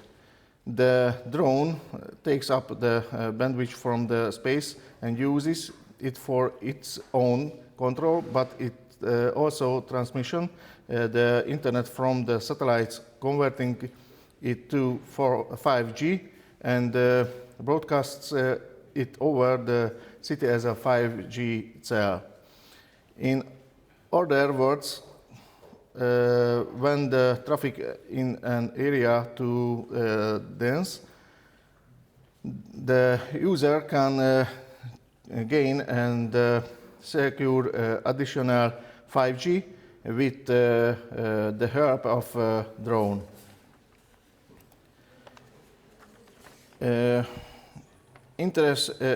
Intersection of drone with satellites is a high height altitude area platform.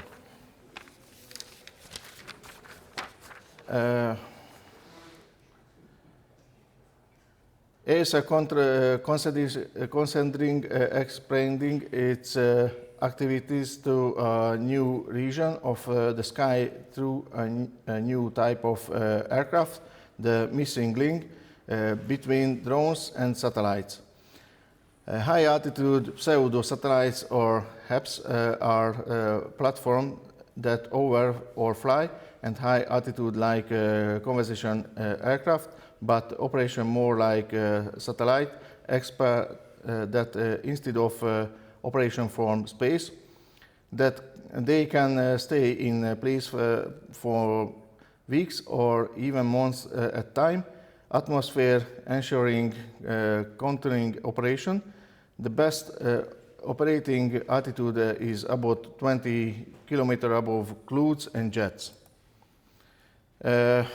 Logistic and delivery provide our territorial delivery between Earth and space with compliant like Amazon and FedEx working to master ground, air and drone delivery, and new entrants like SpaceX hunting it they're expecting in space launch. The key is Avenues unmanned aircraft system, which it call Round X. So far, Avenue has only publicity discussed plan for Round X in the context of space launches. Here is how it works. The Round X uses conversation jet fuel and takes off from an airport runway like an airplane, but has a rocket in its belly that launched in the payload into space at a high altitude. According to NASA's latest research, since the production, operation, space travel and launch of satellites are very expensive, according to the research, the 150 kilos package is carried up into the uppermost part of the atmosphere by a drone and there, using the gravity and the Earth. It accelerates the speed of sound to 24 in the return. Thank you very much for your kind attention, and I'm so sorry, but not was this picture. I don't was the problem. So sorry again.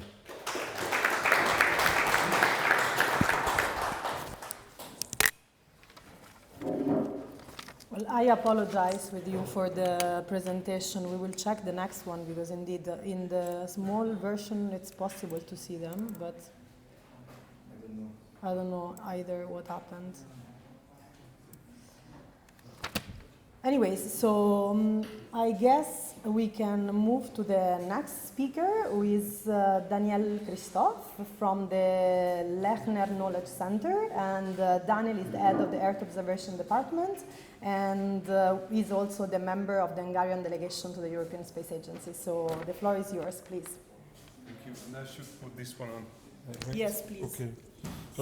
I don't have any pockets, but like this, it should be all right. Okay, so good afternoon, everyone. Thanks a lot for being here. And yes, this is the old one, but I have a newer version. Okay.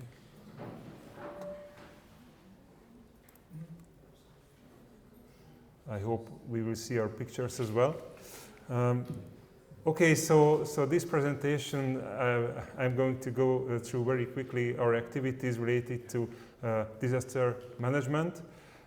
Actually, well, the original title was Disaster DRM in Hungary, but I think it was a little bit too ambitious, so that's why I just left it from the end. So it's our activities related to DRM. This presentation was prepared together with my colleagues András Sí, Gábor Mikus and Ambrus Kenyeres. Ambrus Kenyeres actually is sitting there in the audience as well. So let's start very quickly. About a couple of words about Lechner Knowledge Center. So we are a background institution to the Prime Minister's Office, a state organization of surveying and geoinformatics. So we are basically also fulfilling the role of national mapping agency. We have more than 500 people working for us, researchers, GIS experts, software developers, and so on. And we are managing a really large collection of geodata, official geospatial databases all over Hungary. And our data are related to the national environment as well as to the built environment and the socio-economic environments. All kinds of environments are represented in data. And what is also important is that we have a new organizational unit starting from last year. We have the Earth Observation Center. I'm also from this center of Lechner Knowledge Center. Some words about the remote sensing capabilities that we have. I can say that we can have quite a balanced use of different techniques, including quantitative and visual methods, and also we are using different data sources like airborne and spaceborne data, as well as optical and radar data. So yeah, we also have lots of different databases like the cadastry and topography. We are custodians of those data sets as well. One of our core activities is land cover monitoring. We have a group who have been involved for quite some time, for decades actually, in European land cover monitoring especially. And they are also playing a key role together with the European Environmental Agency in this. So they are working on the European level. Besides that, sorry, this slide is only in Hungarian, but the point here is that we are also producing national high-resolution layers regularly. So this, as we have seen in the previous presentations, this can constitute a solid basis for change detection as well. And this can be very important in disaster management activities too. Yeah, I won't go into details here because I have too many slides, so just quickly going through them. So this is a detailed area from this national high resolution layer. This is basically constituted on remote sensing methods on the one hand, but on the other hand, by data integration, we also integrate data from different data sets that we have from in situ data, if you like. Okay, besides that, so this is the topic of my colleague Ambrus, who is sitting in the audience, so if you have any questions, just direct them to him. So we also have the Cosmic Geodetic Observatory, of which he's the boss. So they are providing the official GNSS service for Hungary with all these control points that you see on the picture, the GNSS dot. But besides that, they are also active in radar interferometry. So they are detecting movements and detecting changes. And they also have corner reflectors installed for those purposes. Besides that, we are also dealing with photogrammetry, which is quite important when it comes to reference data, and it's highly accurate. We do it regularly. This is in connection with different authorities in Hungary, but it's especially related to the monitoring of agricultural subsidies. So that's why we have regularly orthophotographs. We are creating them, and we are also acquiring them. Just the details, so they are, in most of the cases, they are 40 centimeter resolution and covering time by time the whole country regularly. And we are also handling 3D data or 2.5D data like digital elevation models and digital surface models as well, which are also regularly updated based on photogrammetric methods. And in the latest period, we've been also active in 3D city modeling by involving mesh models as well, which can be also important in disaster management and resilience planning. On the left, you see just an extract from the cadastral data overlaid on orthophotos. So that's also important in identifying buildings, for example, or properties. And this is a 3D visualization of a mesh model. Okay, besides that, we've been active since 2014 in the agricultural risk management system. So this is not strictly related to disaster management, but still we are dealing with floods and droughts in this system. So this is an integrated governmental system to assess loss compensation requests, and it has its implications, of course, in disaster management when it comes to flooding and to the drought, for example. We're creating waterlogging and inundation maps, including flooding. On the left, you see an example. I just can't recall the date. I think it's from 2018, when we had quite a severe situation. And on the right-hand side, you see that by using these data, we are also creating relative waterlogging frequency maps. This one is for the period 1998-2021. So you see the areas that are most affected by this phenomenon. That can be also interesting. Okay, mainly the same. Just a little bit of focus on the drought that occurred last year. You remember, I think we all remember that drought. That was really severe. So this is how the situation evolved in Hungary. This is the this is the second half of May, then June, first half of June, second half of June. In red and in yellow, you see the most severely affected areas. So this touched the whole country, basically. And in August, it was even worse. I don't have it right here, I think, yes. Based on those data, we can also calculate drought frequency maps. So this one that you see here is between 2003 and 2022. So surprisingly, actually, the both phenomenon, they overlap quite a lot, droughts and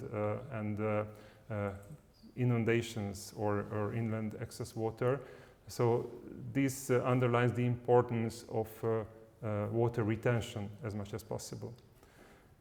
Besides that, we also have another product we started to provide last year, these high-resolution crop condition maps.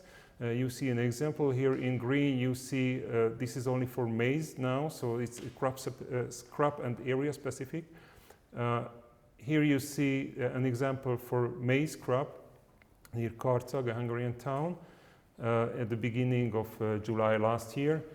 Everything you see in green is in good condition, but other colors indicate less and less good conditions until the red, which is the worst.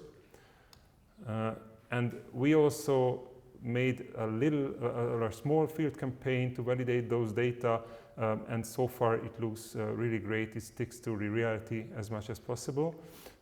So we can, even under the parcel level, we can estimate which parts are good condition and which parts are worse condition.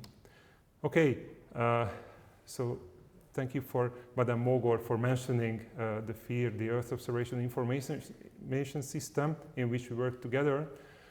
So this is basically a governmental information system and also an ESA collaborative ground segment node. It's been active actually since last year, so it's been running. We have been acquiring all the satellite data since then from the Sentinels, and also automated processing workflows are running in here. Just to name a few, we have for the disaster management, as it was already mentioned, the fire risk assessment module, and also the module for monitoring of critical water management infrastructure based on INSAR methodology. Besides that, for the water authority specifically, we have a module monitoring inland access water and inundations. And we also have specific modules for forestry and agriculture, which I won't go into details here. The architecture, very quickly, well, it's like any big IT system. It has a processing module, it has databases, and it has quite a strong processing capability. CPU and GPU cores, and also tremendous amounts of disk space. I mean, for the time being, it looks tremendous, but then it will diminish for sure. Anyhow, this is quite a big system and quite powerful. The processing workflow, in most cases, it's totally automated. So there is an event triggering the run of a workflow. It could be triggered by hand as well, but in most of the cases, it's triggered by something like the arrival of a new satellite image, or there are some timed processes as well. The eFIRD or eGlobe portal, it's the public GUI actually for the system.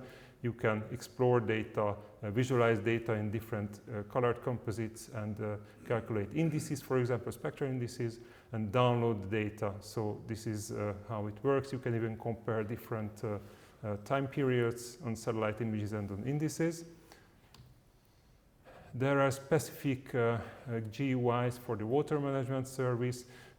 Here, on 10-day periods, all the inundations are detected, and then they are calculated based on different territorial units. Statistics are calculated, and the excess waters are also delineated by automated methods.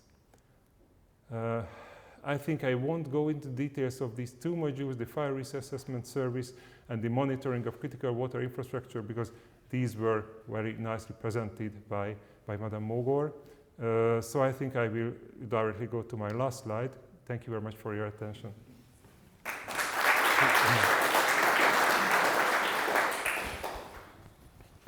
Thank you very much for the I remove it, okay. Yes.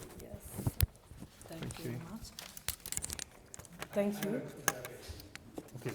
Yeah, actually, we will take it at the end, if you don't mind. Yes. So unless it's a very burning question that you want to pose it now. So indeed, I will conclude by inviting our two last speakers. On one hand, we have Sander Saba. I hope, again, it's correct. Yes. And is a civil engineer who co-founded in 2022 Surbiot, a startup focused on developing innovative solutions in the field of health monitoring. On the other side, I guess, here we have Leventer Ronzik, yeah. Ronzik, okay. Doesn't matter. Doesn't matter. Good enough for me. Who is lecturer for NASA and also is a training in the field of Earth observation with a special focus on SAR data processing in Central Europe. So the floor is yours. Thank you. So after some technical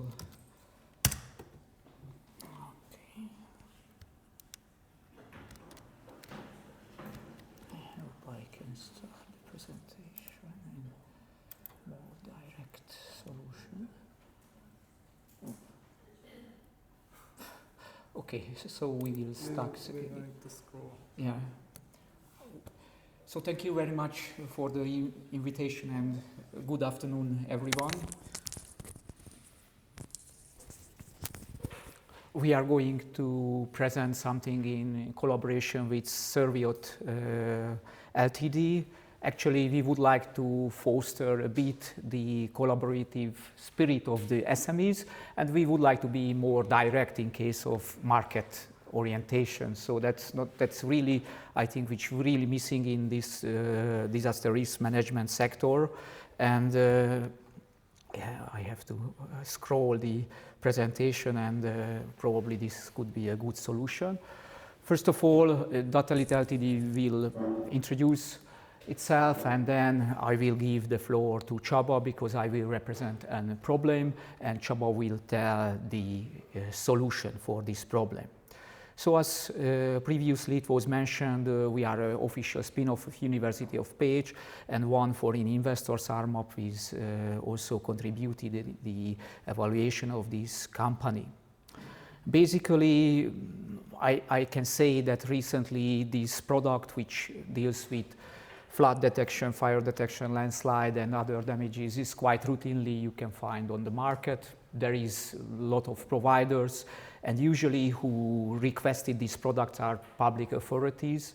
So the market is not so big or so diverse, because basically it is usually belongs to the states and hard to find position on this market, and more investors like Google, like Azure, Microsoft, and Amazon, or even ESA will provide a full coverage of this market. So we think that this market is well populated, and we have less and less opportunity in this market.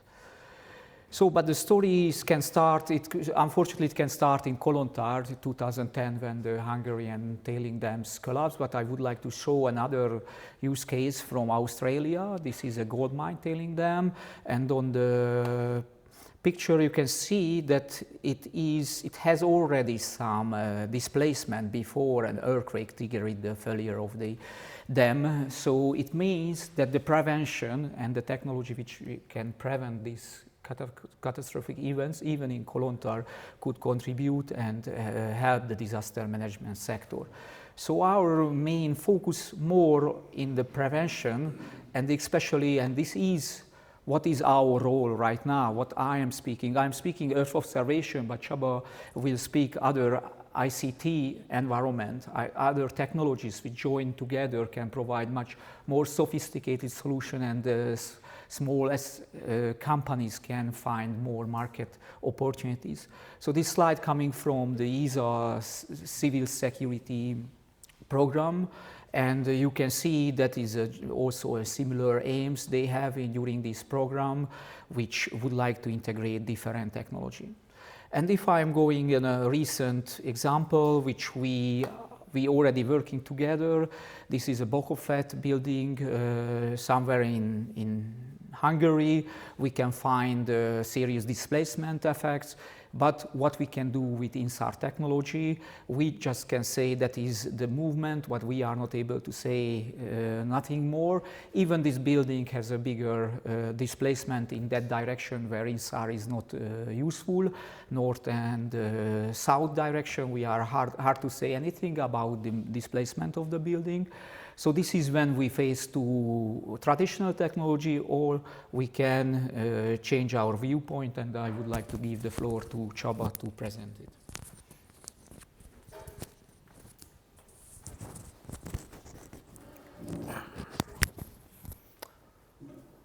Thanks a lot, and I'm really thrilled to be here, hearing so many ideas and thoughts about the things that we do commercially on the ground, and this gives us real inspiration to go further on this road. So basically, what is Surviot? This is an end-to-end IoT-based structural health monitoring solution that we created. What we do is we monitor structures and analyze data. What kind of structures? Like we do tunnels, dams, bigger buildings, or bridges, or any part of infrastructure that can use monitoring.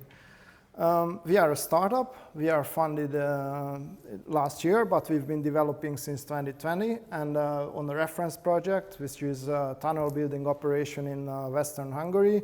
So we've been monitoring that site for 3 years, and we joined forces with Levante there as well to detect the ground deformations and integrate our technologies together. It turned out last year that my company is a space company because we use GNSS So we learned the language. I heard some comments or in the presentations that this language probably needs a little bit more simplification.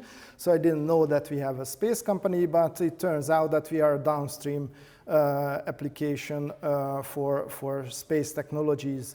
What we imagine is a world when we can detect these invisible threats that would deteriorate the conditions of our infrastructure, when buildings and infrastructure can communicate in an IoT fashion. So these things communicate if they are well. So they would tell if they are sick, and you can act upon these signals. And also, we want to inform communities to be prepared and to respond to these potential threats, and to increase the perception or to get the perception of the risk at the level it deserves in certain cases. Really, since last year. And I think in this we can really form the policy in a way to provide all these data, like the drought frequency maps and the inundation frequency maps, where and how to retain water. So my hope is that it will influence the policy as well. Actually, if I may complement your answer, the European Commission is actually drafting some directives, like the European Water Directive, which is placing on the government of European member states some obligation of reporting on certain kind of variables, and the government will be more and more not only kindly invited, but really like sort of, they will need to have this kind of data in order to provide like this reporting to the European Commission, and also like this process of basing, let's say, the policy development on more factual and informed like data. It's part of this of the process, so it's something that will happen, and yeah, I mean, this kind of data will be like more and more used in this sense, and some examples already, but it's something that is developing. And indeed, like this goes quite good with my question, because before you mentioned about the cadastre that you hold, and I was wondering if there is like a direct contact and exchange with the actual local institutions, for instance, that are managing this, and if they are using those data on a like sort of permanent basis. I wouldn't say permanent for the time being, but it's increasing. I would say it's more frequent, and with the with these agricultural authorities now we have, well, for quite some time we have very good contacts with them, but we are more and more operational in this context. So this year's developments are, for example, a direct exchange of data by GIS services. So we are providing now services, not only uploading data, but GIS services are being developed now. So I think it's becoming more and more operational. I still had a question from there. It was about if the population at risk can be mapped. That was, if I remember correctly. That's a very good idea, actually, because we also have departments at Lechner Knowledge Center dealing with all these kinds of data, so they have all the data. And as far as I remember, they already had some projects on climate resilience of the buildings, for example. But I think it's a great idea to move towards the people direction. And I also know that the disaster management authorities, they also have a very detailed map of the population on the building level, if I remember correctly. So these can be mapped together. I would say there are things that should still be developed. So it's not around, I wouldn't say so, but it's a very good direction. So thanks for the hint. Yeah, there is a service called J-Screen from the EPA in the United States. Mm-hmm. If I may suggest, I think that's a good example of that. I will contact you in the break or afterwards to note it. Thank you. Indeed, I think that we need to close the session. We are still in quite some time to the panel discussion afterwards. So I thank you very much, all of you, for the very insightful presentations. And I will give the floor to my colleague Andreas Iger from the Ministry of Foreign Affairs to moderate the next panel discussion. Thank you. Good afternoon, everyone. I suggest to start the last panel because we are already a bit behind the schedule. So I'd like to invite our panelists to come forward, and let's start with the last block of today.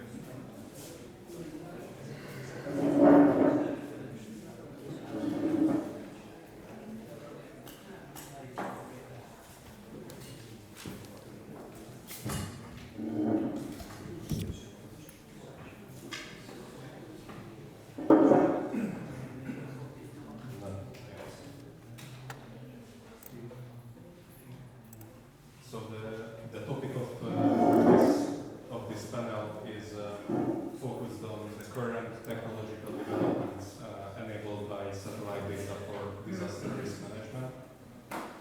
And I hope that the exchange will reflect to the technical sessions of the afternoon and complement it with some insights from our invited experts. I am pleased to briefly introduce our three panelists. Mr.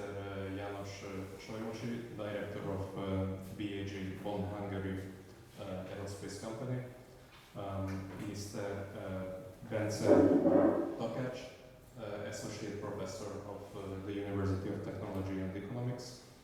And Mr.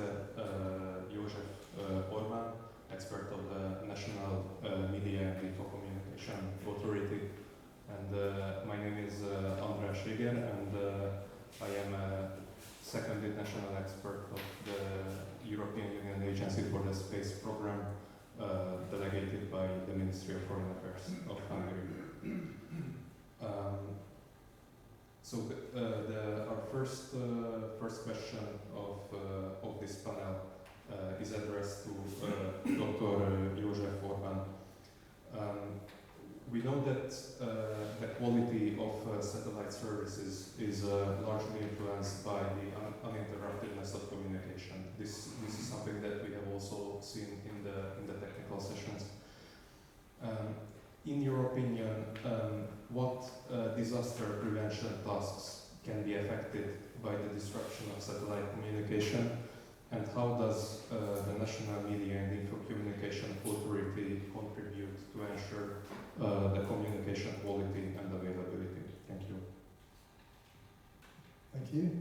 So at first I have to emphasize that what is the mission of the authority? The authority have to keep all developments and progress in certain channels. So this is one thing. The other one, the authority has to help those ones who would like to start something. So this is the reason why, to underline this last one, we have the education. So for example, we have connection with 3 universities, and we support the university projects which are in the space business. You know, I mean the space studies. So this is one thing. This is one of our missions, and the other one is to control the space services and technologies.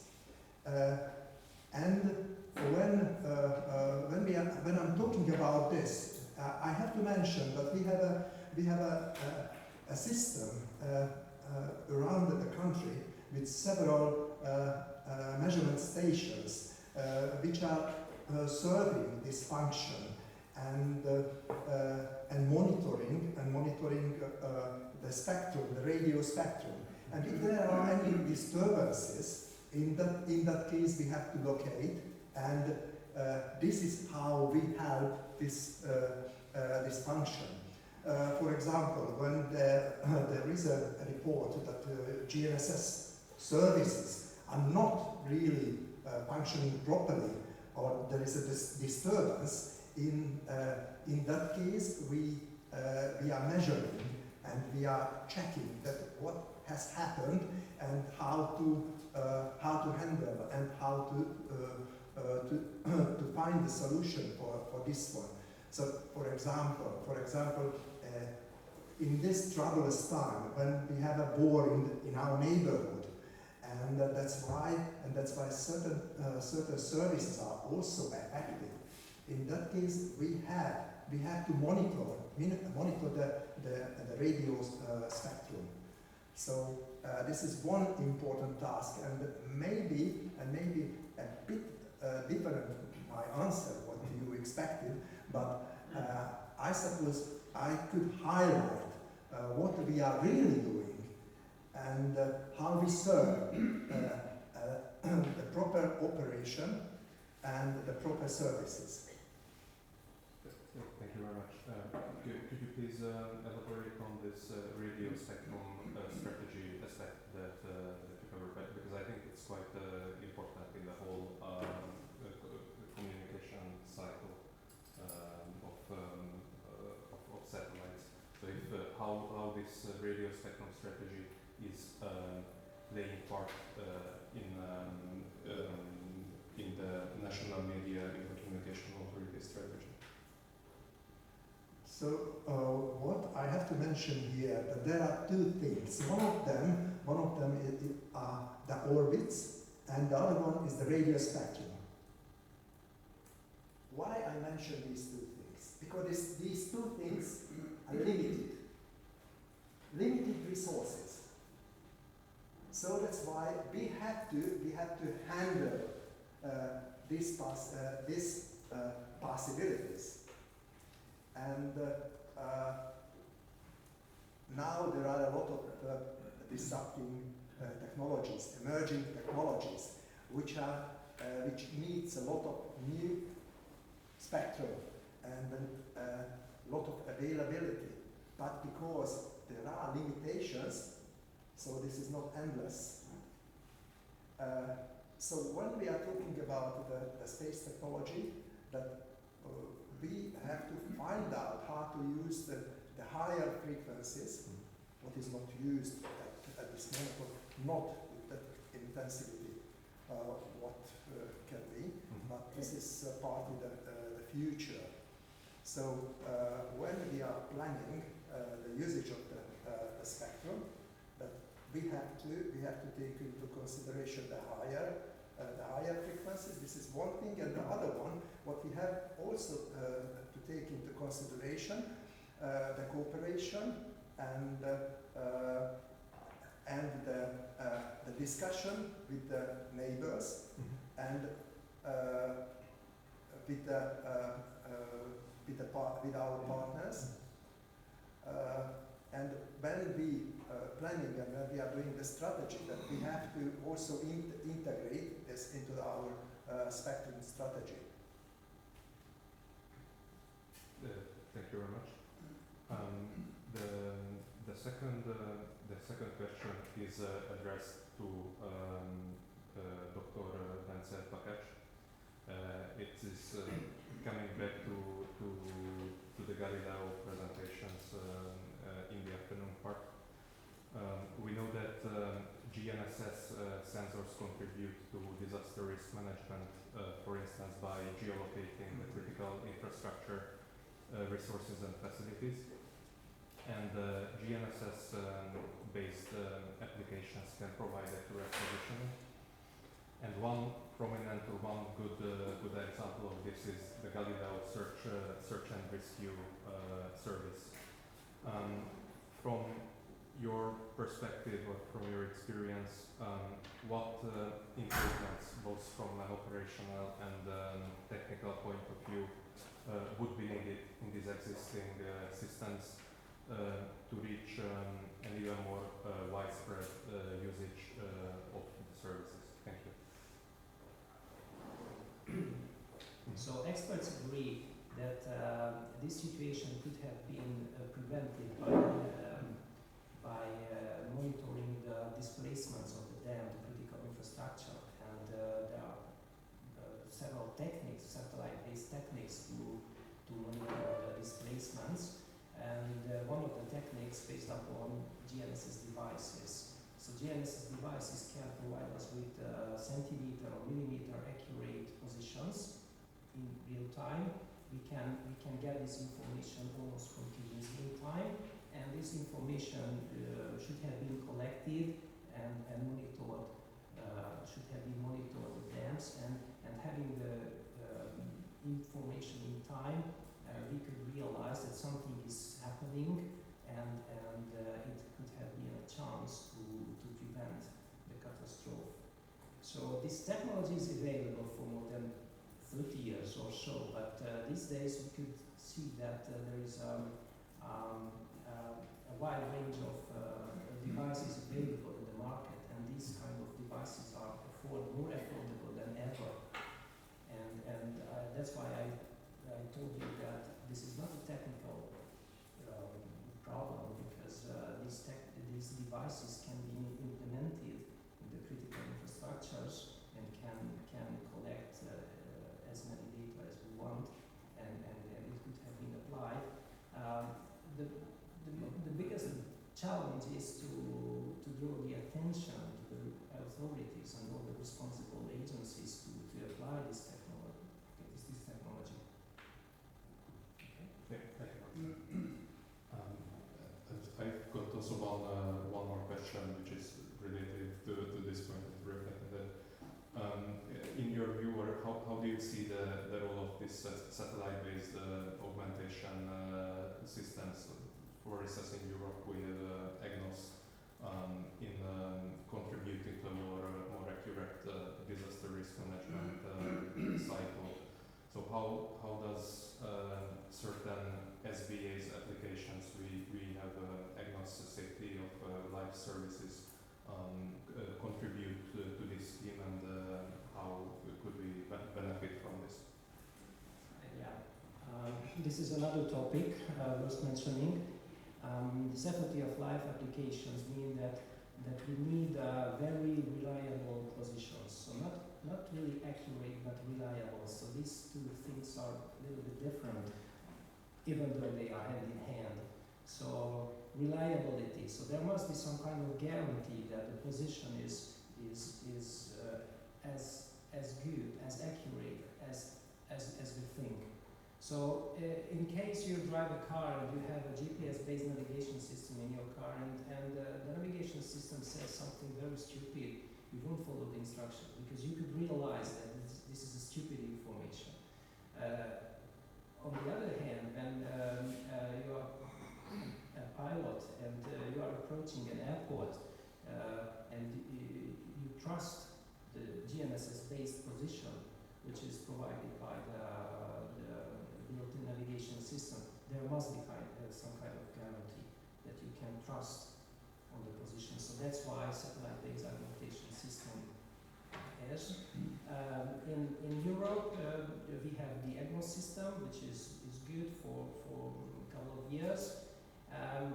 But let me mention that there are some technical limitations at the time being. So for instance, the EGNOS system broadcast corrections just for GPS satellites, the American system, not for the Russian or the Galileo or other systems.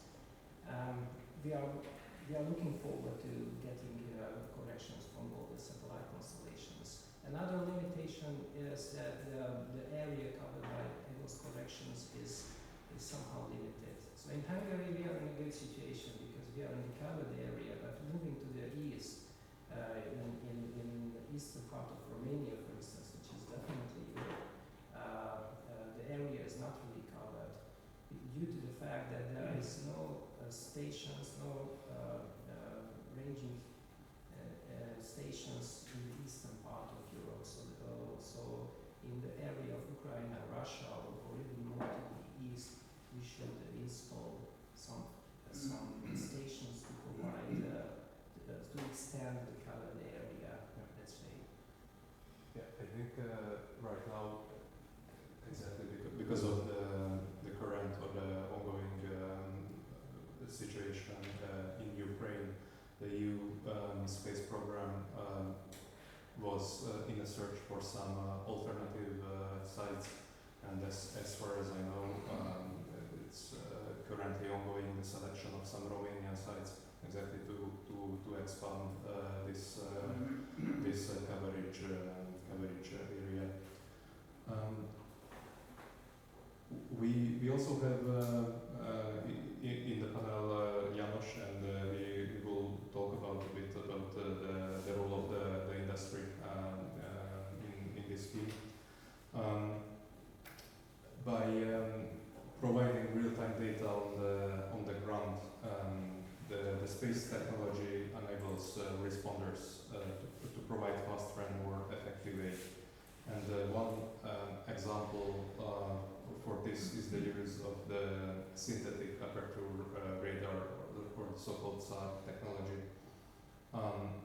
can you please elaborate on this? How the industry, with the most recent SAR radar developments, can contribute to a more efficient disaster risk management response?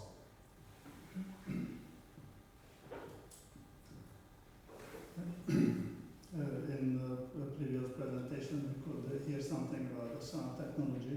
That was more or less the post-processing of already acquired data. This is also very important because we can take a look back in time, but we can analyze with the processing of this data what happened at the time of the signal acquisition. It is also very important because, for example, it is a good option to see the trends and mostly for preventive actions. To see in advance that something is drifting into the wrong direction, and if no action is followed, that a catastrophic failure, something will happen. The other application of the SAR technology is a real-time application, and it is also very important, sometimes more important than the other. And what is very important thing is that SAR technology is all-weather technology, and the optical sensors cannot work during night, and in cold environment, SAR, there are no such issues. And the other big advantage is that properly selecting the frequency of the wavelength we use for SAR measurements, we can achieve different goals. For example, in lower frequencies, I'm talking about, let's say, a few hundred megahertz, not lower than that. These can penetrate into the ground with a ground penetrating radar, and that can discover hidden caves and hidden cracks or hidden pipes or whatever these are. And it also could be very useful for catastrophe monitoring or prevention, but not only this one, but some other applications as well. And it should be noted that the civilian and the non-civilian applications, there are very minor differences. There's a high degree of overlapping.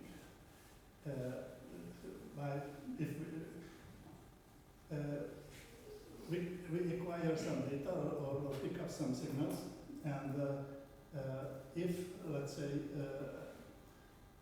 the captured data are processed or analyzed from a civilian point of view application, this is a civilian. If somebody is looking for other things, that is same data, same technology, same instruments, so we can say that it's a truly dual-use technology. And it is also, you asked about the role of the industry. The industry's task is to realize a nice concept, nice ideas, and develop, manufacture, test, and put it into operation sophisticated instruments what the end user can use, and after signal processing, the end user can use. The good news is that here in Hungary, almost all parts of the whole process, the capability available. First is to pick up the signal. Without this, nothing happens. Nobody can process any data if it first not captured. Then communication, so the captured data should be transferred to a different place where the signal processing is made. And in ideal case, after proper processing, the information is ready for decision making. And we could hear that in Hungary there are good advanced capabilities for signal processing of SAR data, and it is not so well known that from the sensor side there is also very good capabilities. And I know a company who does this one, and I do not want to advertise my company, but this is my company, who have been manufacturing advanced SAR sensors, RF macro sensor for many years, and unfortunately, these are 100% sold to foreign places, foreign companies. Just to mention that, for example, the dike monitoring system in Netherlands, they are using interferometric SAR to monitor the millimeter level displacement or movement of the dikes, or the ocean current flow monitoring, that was, and some others. So what would be nice to see that signal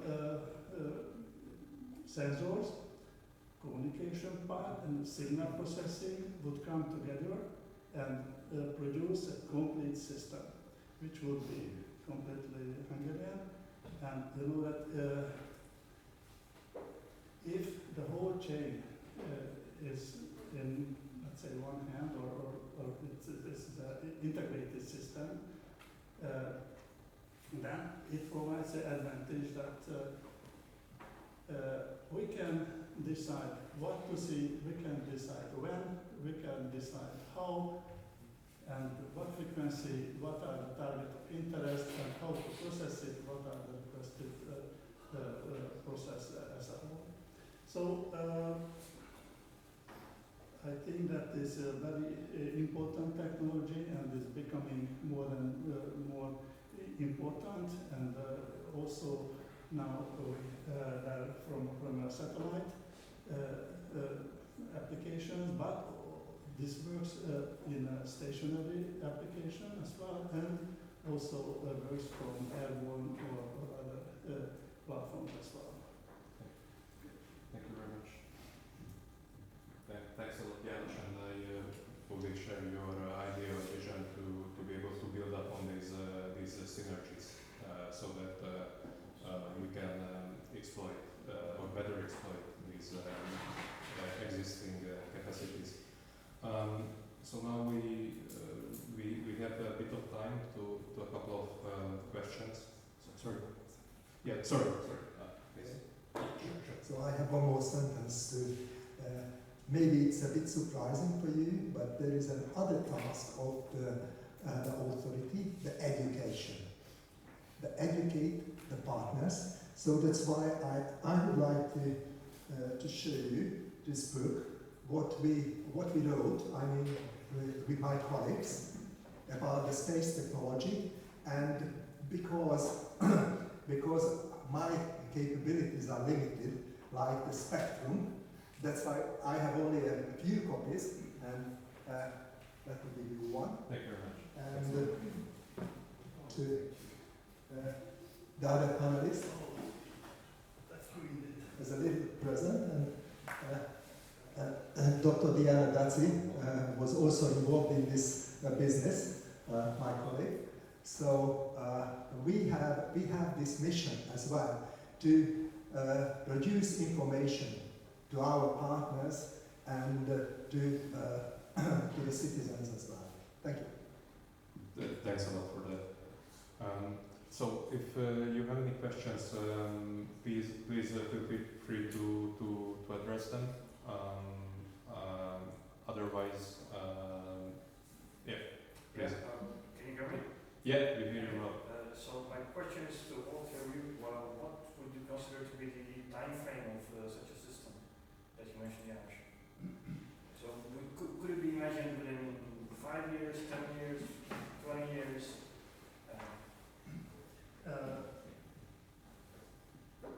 It is not so easy to say the exact time frame. I can tell you why. Because it strongly depends on the system specification of the whole system as a whole. Because the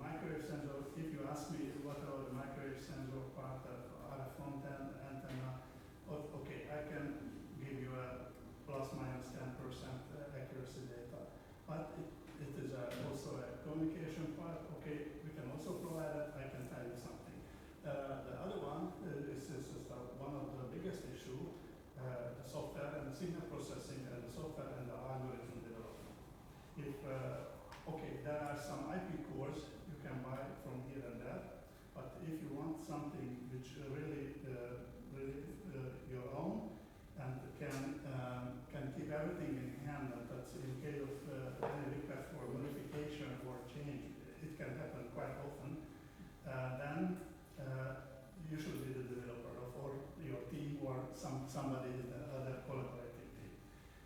So I cannot tell you that the whole system, such a monitoring system, and what is the target. For example, one of type of sensors, the GPSAR, what we sent to Netherlands, they monitoring the walls, the movement of open mine walls. And also in Rotterdam harbor, they measure the monitoring of the ships, and it's really, or it is also possible to monitor, let's say,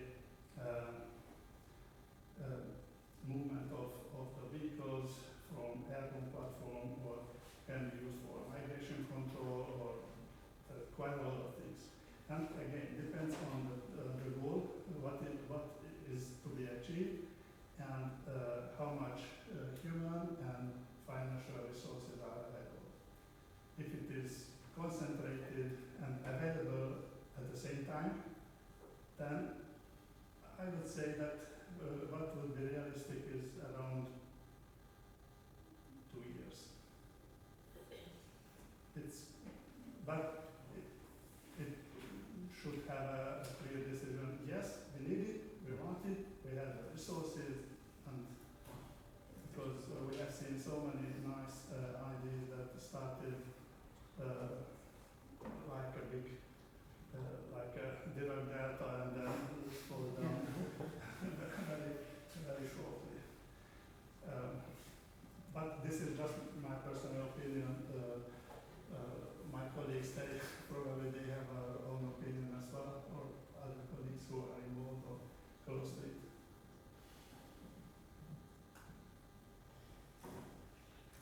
If you could elaborate also, that would be awesome.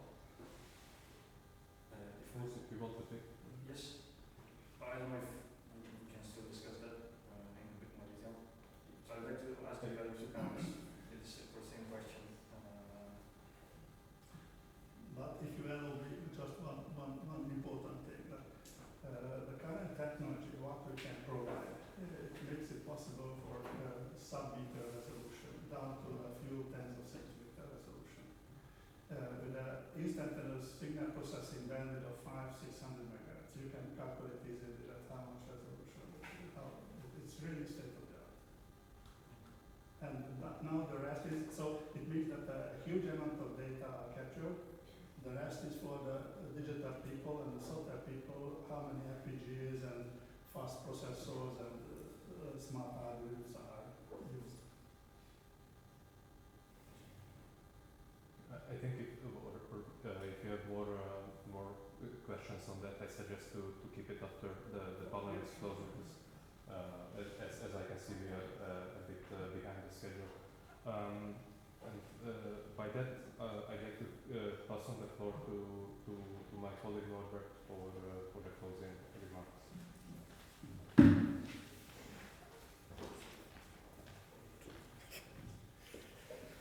Okay, thank you very much, András, and also thank you very much for the panelists as well. And for those of you who are still standing, I truly admire your willpower.